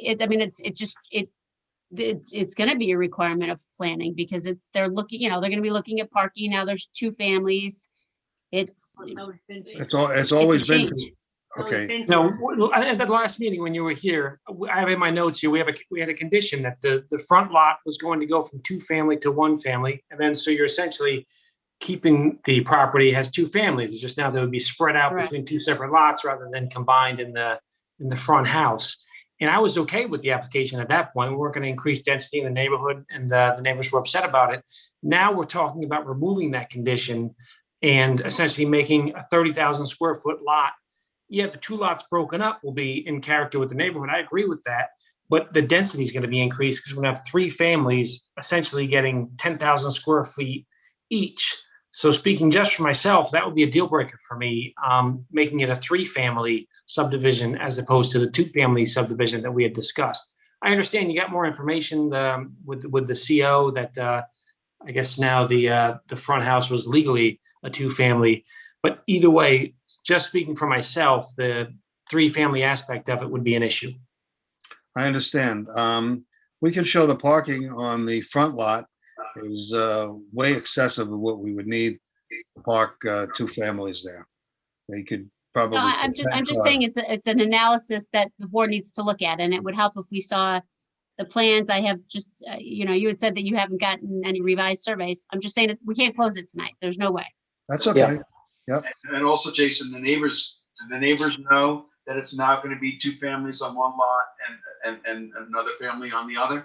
I've tried to alert them to that, but I haven't been able to get hold. But we will do that. I will set up a meeting. I think they're going to be pretty upset when they find that out.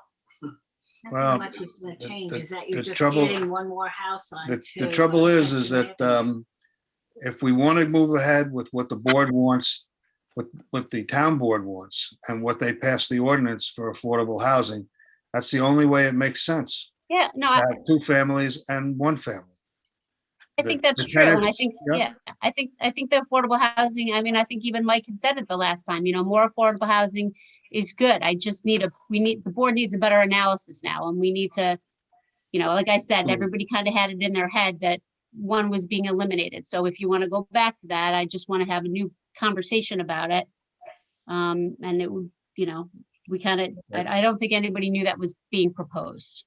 This group of gentlemen that all work linemen for Verizon, they're not big, huge real estate developers.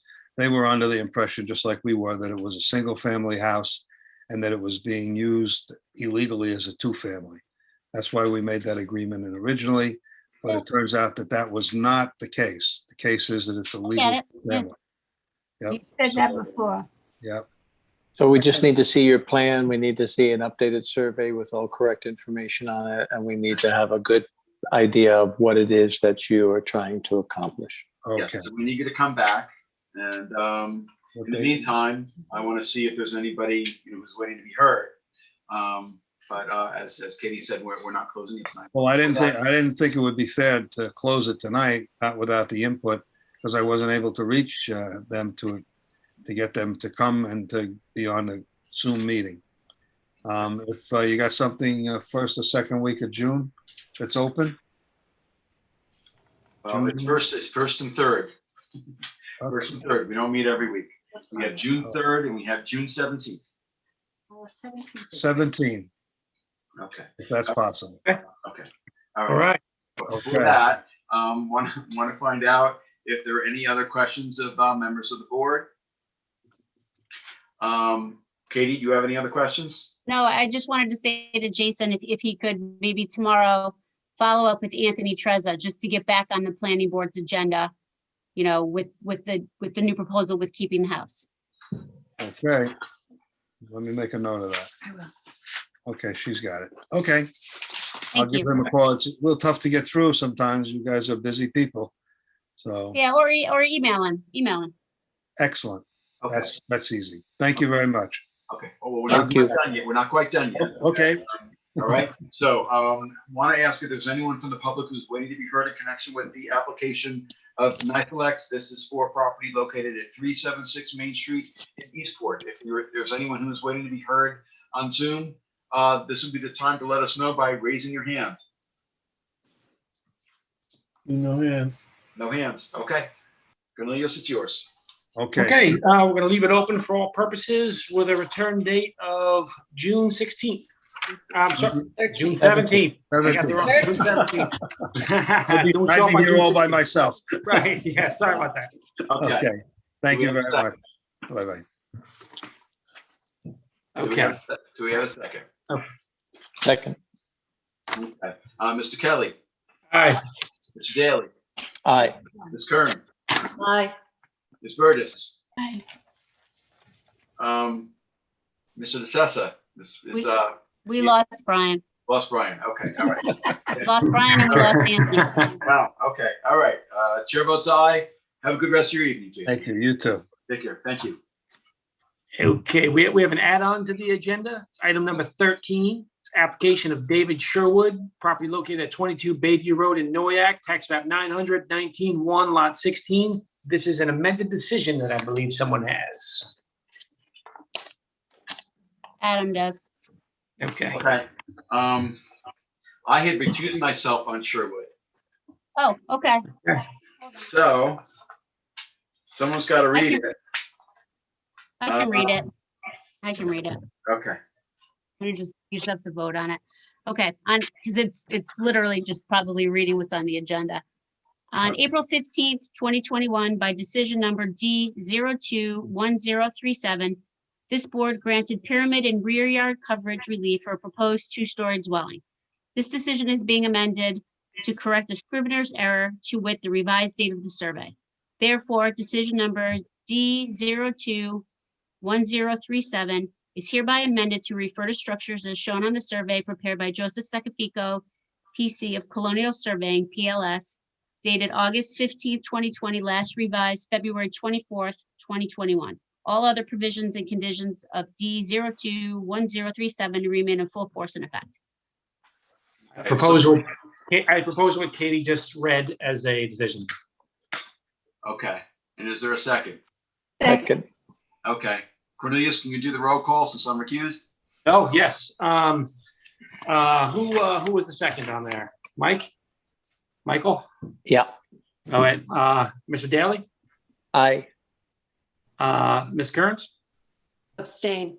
Abstain. Ms. Burgess? Aye, Mr. DeSessa? not here.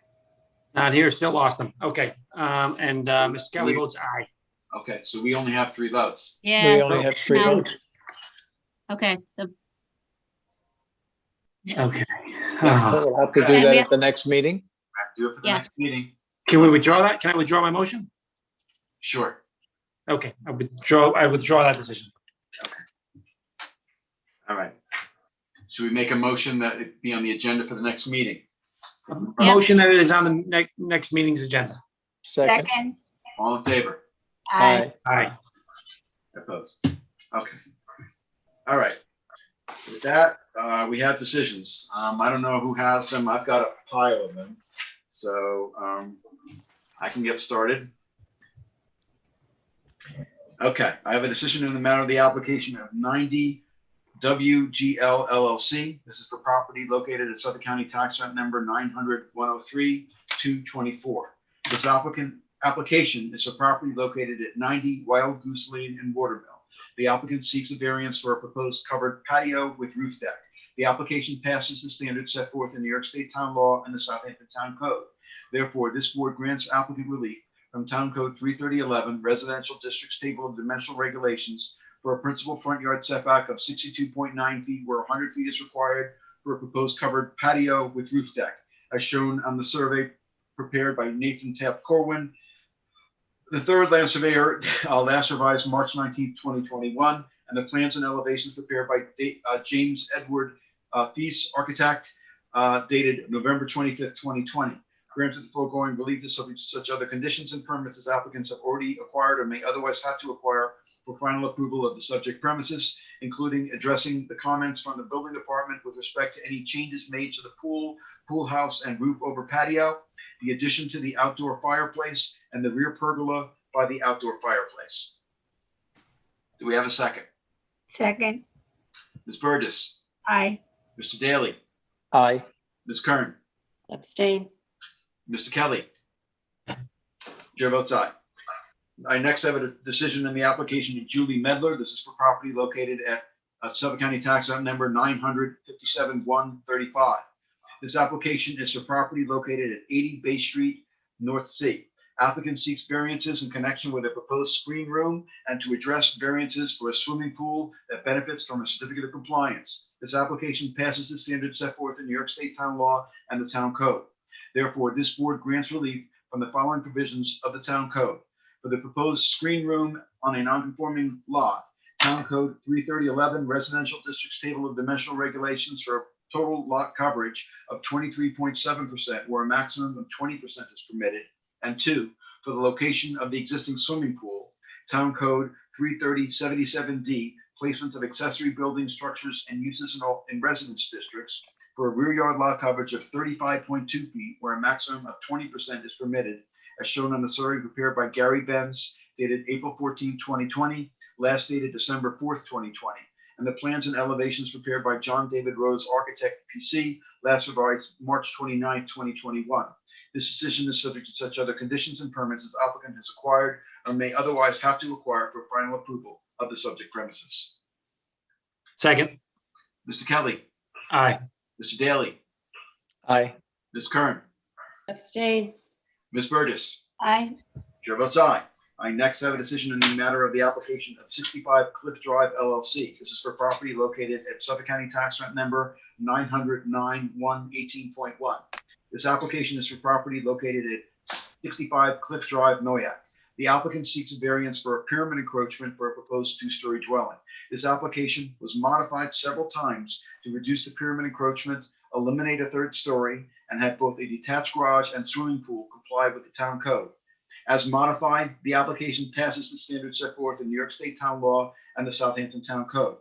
Therefore, this board grants relief from Town Code 33084D, pyramid height, for a proposed encroachment in the amount of 1,188 cubic feet for a proposed dwelling, as shown on the survey prepared by F. Michael Hemmer, PC, last dated February 10th, 2021, and floor plans and elevations prepared by Catherine Fee, architect, last dated February 10th, 2021. The attic level plan A104, last dated March 8th, 2021, and the building sections A301, last dated February 25th, 2021. The grant of the foregoing relief is subject to such other conditions and permits as the applicant has already acquired or may otherwise have to acquire for final approval of the subject premises, including all necessary approvals for the pergola / swing on the premises. Second. Mr. Kelly. Aye. Mr. Daly. Aye. Ms. Burgess. Aye. Ms. Kern. Abstain. Chair votes aye. Next. One second before you get to, problem. you get to Hampton Mecox 1 LLC. Yeah. If we lost Brian and Ms. Kern is going to abstain on that, we may need to put that one off until May 20th. Okay. I don't think it'll be. Which one was that? Hampton Mecox 1. I don't know if you're here for that one or not. I'm basically Hampton not going on Mecox. anything from before my first meeting. Gotcha. Yeah, that's what I figured. I didn't know. First meeting. I think that one may need to be put off to May 20th if we lost Brian on that. Hampton Meecuts, there's a consensus for denial on that. Oh, never mind. I thought I was going to make it 3-1. Sorry about that. And I take back my suggestion. Sorry. All right. Next, I have a decision on the matter of the application of Mark L. Rickaboe. This is for property located at Suffolk County Tax Map Number 954-250. This application is for property located at 400 Haynes Path, Sagaponack. The applicant requests variances in connection with a swimming pool, patio, and corner clearance on a lot burdened by 2 front yards. The application passes the standards set forth in New York State Town Law and the Southampton Town Code. Therefore, this board grants relief from the following provisions of the Town Code. For a proposed swimming pool, relief from Town Code 33011, residential districts of dimensional regulations, for an accessory distance from street setback front yard of 17.1 feet to the easterly side of the property, Sag Road, where 90 feet is required, and 11.4 feet on the southerly side of the property, Haynes Path, where 90 feet is required. Relief from Town Code 33076D, placement of accessory building structures and uses in all districts, and Town Code 33083C, yards, to allow the swimming pool to be located in the required front yard. For the patio, relief from Town Code 33083C, yards, to allow the patio to be located within the minimum side yard for the principal building. And for the fence, relief from Town Code 33103, corner clearance, to allow a 4-foot fence within the triangular area determined by 2 points, one of each intersecting street line, each of which points is 50 feet from the intersection of Sag Road and Haynes Path. These variances are granted for structures as shown on the survey prepared by Michael K. Wicks, Land Surveying, last revised March 16, 2021. The grant of the foregoing relief is subject to such other conditions and permits as applicant has already acquired and may otherwise have to acquire for final approval of the subject premises, including all necessary approvals for the pergola/swing on the premises. Do we have a second? Second. Mr. Kelly, Aye. Mr. Daly, Aye. Ms. Burtis, Aye. Ms. Kern, Abstain. chair votes aye. Next, I have. Adam adjourn, Boski. Okay, all right, and I'll move that we adjourn Boski until our next meeting, which is May 20th. Second. Mr. Kelly, Aye. Mr. Daly, Aye. Ms. Burgess, Aye. Ms. Kern, Aye. chair votes aye. Boski is adjourned. I next have a determination in the matter of Bernard and Carol Sumoff, property located at Suffolk County Tax Map Number 943-223. This application is for property located at 101 Woolsey Drive, North Sea. The applicant here seeks variances in connection with a proposed swimming pool on a semicircular shaped lot with substantial frontage on Wooley's Drive. The application passes the standards set forth in New York State Town Law and the Southampton Town Code. Therefore, this board grants relief from the following provisions of the Town Code for a proposed swimming pool on a non-conforming lot. 33011, residential districts table of dimensional regulations for an accessory front yard setback of 22.6 feet where 50 feet is required. And 2, Town Code 33076D, placement of accessory building structures and uses in all districts, and Town Code 33083C, yards, to allow the proposed swimming pool to be located within the required front yard of the principal building, as shown in the survey prepared by Jeffrey W. Haderer of Twin Forks Land Surveying, last revised December 21st, 2020. The grant of this relief is also subject to such other conditions and permits as applicant has already acquired or may otherwise have to acquire for final approval of the subject premises, including the 1, legalization of the outdoor shower with 6-foot fence, enclosure, and vinyl trellis on the south/west side of the dwelling, and 2, installation and maintenance of screening by the applicant and all subsequent owners as shown on the proposed screening plan for swimming pool area prepared by Surfside Environmental Planning, Inc., dated April 16, 2021, prior to the issuance of any certificates for the proposed swimming pool. Second. Ms. Burgess, Aye. Mr. Daly, Aye. Mr. Kelly, Aye. Ms. Kern, Aye. chair votes aye. Next, a determination in the matter of the application of Julia and Andrew Hartman for property located at Suffolk County Tax Map Number 900-268-512. This application is for property located at 45 Palo Alto Drive, Hampton Bays. The applicant here seeks variances in connection with a proposed 2-story addition to an existing dwelling. The application passes the standards set forth in New York State Town Law and the Southampton Town Code. Therefore, this board grants relief from Town Code 330-84D, pyramid height, for a proposed encroachment in the amount of 1,432 cubic feet for a proposed first and second story addition to an existing dwelling, and Town Code 330-115, continuance, for a principal side yard setback of 13.9 feet where 14 feet is existing for the proposed two-story addition on the westerly side of the dwelling, as shown in the survey prepared by AJC Land Surveying PLLC, surveyed October 14, 2020, and pyramid sketch prepared by Jeffrey Sands, architect, last dated March 4th, 2021, and the plans dated November 3rd, 2020. The grant of the foregoing relief is subject to such other conditions and permits as applicant has already acquired or may otherwise have to acquire for final approval of the subject premises. Aye. Second. Ms. Burgess, Aye. Mr. Kelly, Aye. Mr. Daly, Aye. Ms. Kern. Aye. Chair votes aye. Next, I have a determination in the matter of the application of John Morris and Jean Morris. This is for property located at Suffolk County Tax Map Number 900-230-120. This application is for property located at 4083 Noyak Road, Noyak. The applicant seeks a pyramid encroachment for a proposed second-story addition to an existing dwelling. The application passes the standards set forth in New York State Town Law and the Southampton Town Code. Therefore, this board grants relief from Town Code 330-84D, pyramid height, for a proposed encroachment in the amount of 409.23 cubic feet, 77.58 cubic feet existing, and 331.65 cubic feet proposed, for a proposed second-story addition to an existing dwelling, as shown on the survey prepared by F. Michael Hemmer, surveyor, last dated January 9, 2020, and the pyramid elevations prepared by Thomas D. Bloor, architect, PC, last dated April 30th, 2021. The grant of the April 30th, the grant of the foregoing relief is subject to such other conditions and permits as applicant has already acquired and may otherwise have to acquire for final approval of the subject premises, including all necessary approvals for the pergola/swing on the premises. Do we have a second? Second. Mr. Kelly, Aye. Mr. Daly, Aye. Ms. Kern, Abstain. Ms. Burgess. Aye. Chair votes aye. Adam, yes. Adam, I have to interrupt you again. Can you just make a motion to amend the last line that you read for Rickenbaugh? Because it included language for the approvals of the pergola and swing, and those actually applied to the one you just read and not to Rickenbaugh.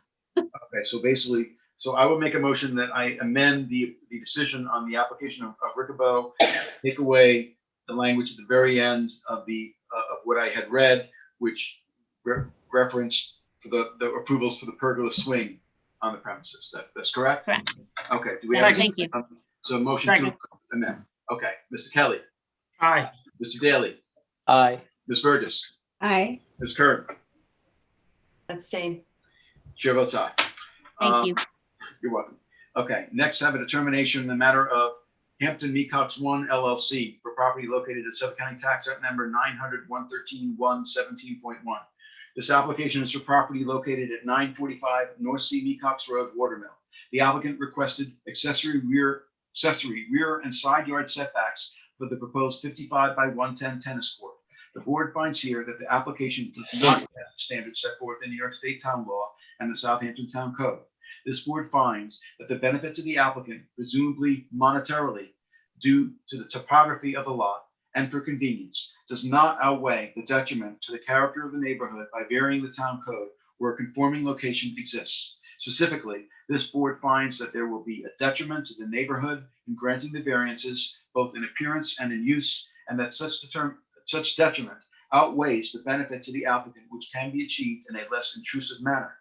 Well, the applicant maintains that the structure will be fully landscaped and is at an optimal distance from the adjacent properties. This board is mindful that the neighbor objects, and more importantly, a conforming location exists that still allows for the property to be developed as proposed. Specifically, applicant submitted a survey showing a fully conforming location for the court. Furthermore, granting a variance where a conforming location exists will alter the character of the community and is unnecessary. Here, in light of all of the circumstances, this board finds that the variances sought are substantial as they relate to reduced rear and side yard setbacks when weighed against the detriment to the character of the neighborhood and allowing such structure so close to the property lines. Further, although the relief requested is designated as a type 2 action, this board finds that the granting of the variances would have an adverse effect and impact on the physical conditions of the neighborhood.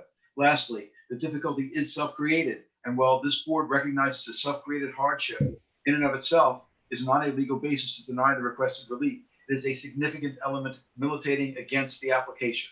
As such, this board denies the request for variances for a tennis court on premises located at 945 North C. Mecox Road, Watermill, Town of Southampton, County of Suffolk, and State of New York, Suffolk County Tax Act number 900-113-1, 17.1. This board also reminds the applicant that permits must be secured for any and all fences on the premises over 4 feet in height. Second, Ms. Burgess, most definitely, aye. Mr. Kelly, Aye. Mr. Daly, Aye. Ms. Kern, Abstain. chair votes aye. Katie, thank you for all of that work and all those decisions. And this all is happening, because we changed the time periods. So on top of those, I have 3 more that I wrote. And I'll try to make them short. But before I do that, is there anyone else who has a decision to be read? Nope, all on me. Okay. All right. So I have 2 single and separate determinations. The first is 749 Flanders Road, LLC. This is for property located at 749 Flanders Road in Flanders, tax map number 900-144-18. Basically, this is a single and separate determination for this property and possible merger issues with an adjacent, actually 2 adjacent lots. So I go through the analysis and the decision, and I will read the end. Well, I'll read this one part of it and then the end. The factors weighing against merger here are that Lot 6, one of the adjacent properties, was improved with the residence under construction without reference to Lot 8. The subject lot, Lot 8, and the adjacent lots, Lot 7 and Lot 6, were never used in conjunction with one another. That Lot 7 and Lot 6 did not materially enhance the value or utility of Lot 8, and that Lot 8 would not add any value to Lot 7 and Lot 6, the lots with which it is alleged to have merged. Well, this is only a situation with a back-to-back split of adjacent parcels for the subject Lot 8 and adjacent Lot 6, but not adjacent Lot 7. The fact that the 3 parcels currently have separate deeds, separate tax map numbers, and have been shown by photographic evidence and testimony not to have been used in conjunction with one another, and that the subject premise property is similar in size to surrounding parcels are all relevant factors herein. On the basis of evidence and testimony presented, this board finds that no merger occurred between Lot 8 and Lot 7 and 6.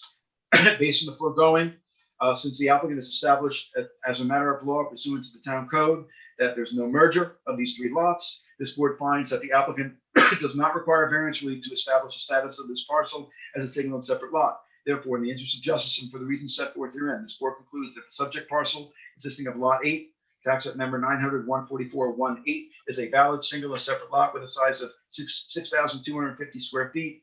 That Lot 8 is non-conforming as to size, and that Lot 8 is therefore entitled to relief from zoning code section 330-150 based on the foregoing. All are shown in the survey of Nathan Taft Colvin III, surveyor, dated April 18, 2019, last revised on February 1st, 2021, and received by this board on March 12, 2021, and the plans of Condon Engineering PC by John D. Condon Engineer, dated January 10, 2020, and the elevations of Condon Engineering, dated April 5th, 2021, and which were submitted with the application or incorporated herein. Second. Mr. Kelly, Aye. Ms. Burgess, Aye. Mr. Daly, Aye. Ms. Kern, Abstain. chair votes aye. I next have a determination in the matter of the application of 747 Flanders Road LLC. This is for 747 Flanders Road in Flanders. Property is the Suffolk County tax map number is 900-144-17. So this is another single and separate determination for the adjacent lot to the one I just read. And on this application, we're doing a single and separate determination between Lot 7 and the adjacent Lot 8. In addition, they're asking for a setback relief for principal rear yard of from 30 feet to 25 feet for a proposed 2-story residence. Let me see. We'll go through the analysis of the 2 parcels. not used in conjunction with one another. We go through the entire analysis, and I'll read the last parts. The factors weighing against merger here are that Lot 7, the subject property, was improved with the residence under construction without, without reference to Lot 8. The subject Lot 7, and the adjacent Lot 8 were never used in conjunction with one another. That Lot 8 did not materially enhance the value or utility of Lot 7, and Lot 7 would not add any value to Lot 8, the lot with which is alleged to have merged.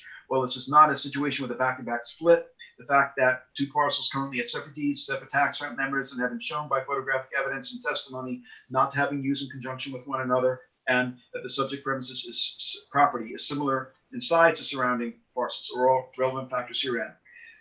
Based on this information, we find that it is a single and separate lot. We additionally find that it passes the 5-part test in terms of the setback relief that's being requested by the applicant. Therefore, based on the foregoing, since the applicant has established that pursuant to the town code that the subject lot and Lot 8 have not merged, this board finds that the applicant does not require variance relief to establish the status of this parcel as a single and separate lot. And it is therefore, we conclude that the subject parcel, which is Lot 7, which is 900-144-17, is a valid single and separate lot with a size of 5,000 square feet. That Lot 7 is non-conforming as to size, and that Lot 7 is therefore entitled to relief pursuant to zoning code 331.15D. Based on the foregoing, all is shown in the survey of Nathan Taft Corwin, the third surveyor, dated April 18, 2019. That's revised on February 1st, 2021, which was submitted with the application as incorporated herein. This board additionally grants applicant relief from zoning code 330.84, residential districts table of dimensional regulations for a proposed principal rear yard setback of 25 feet where 30 feet is required. For a proposed 2-story residence, all is shown in the survey of Nathan Taft Corwin, the third surveyor, dated April 18, 2019. That's revised February 1st, 2021, and received by this board on March 12, 2021. And the plans of Condon Engineering by John Condon, dated June 15th for pages 2020 for pages 1 and S1, and dated November 20th, 2019 for pages 2, 3, and S2. And the elevations of Condon Engineering dated April 5th, 2021, which were submitted with the application and are incorporated herein. Second. Mr. Kelly. Aye. Mr. Daly. Aye. Ms. Burgess. Aye. Ms. Kern. Abstain. Chair votes aye. Last one I got is the application of David and Robin Santora for property located at 26 Homestead Avenue in Quayock. This is for tax map number 900-359-439.2. I will read the relief at the end. Basically, the applicant is seeking some what I consider pretty modest relief for this is a part of a 2-lot subdivision. We have, it is type 2 pursuant to SECRA. At the public hearing, testimony by Heather Wright consisted of explanation. The applicants are seeking relief in connection with an application to subdivide. The applicants require modest lot width relief and setback relief from this board in connection. The proposed 2-lot subdivision will create 2 lots that are conforming as to size in the R20 zoning district.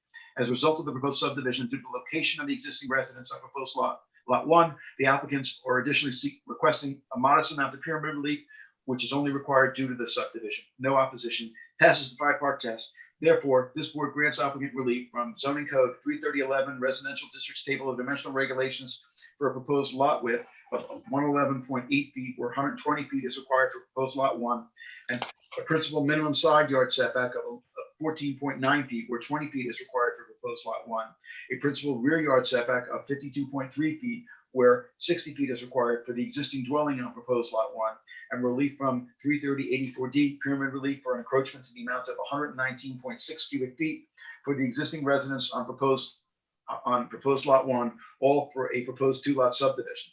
The relief granted herein will have the dimensional requirements and location as shown in the survey and pyramid sketch of Fox Land Surveying by David H.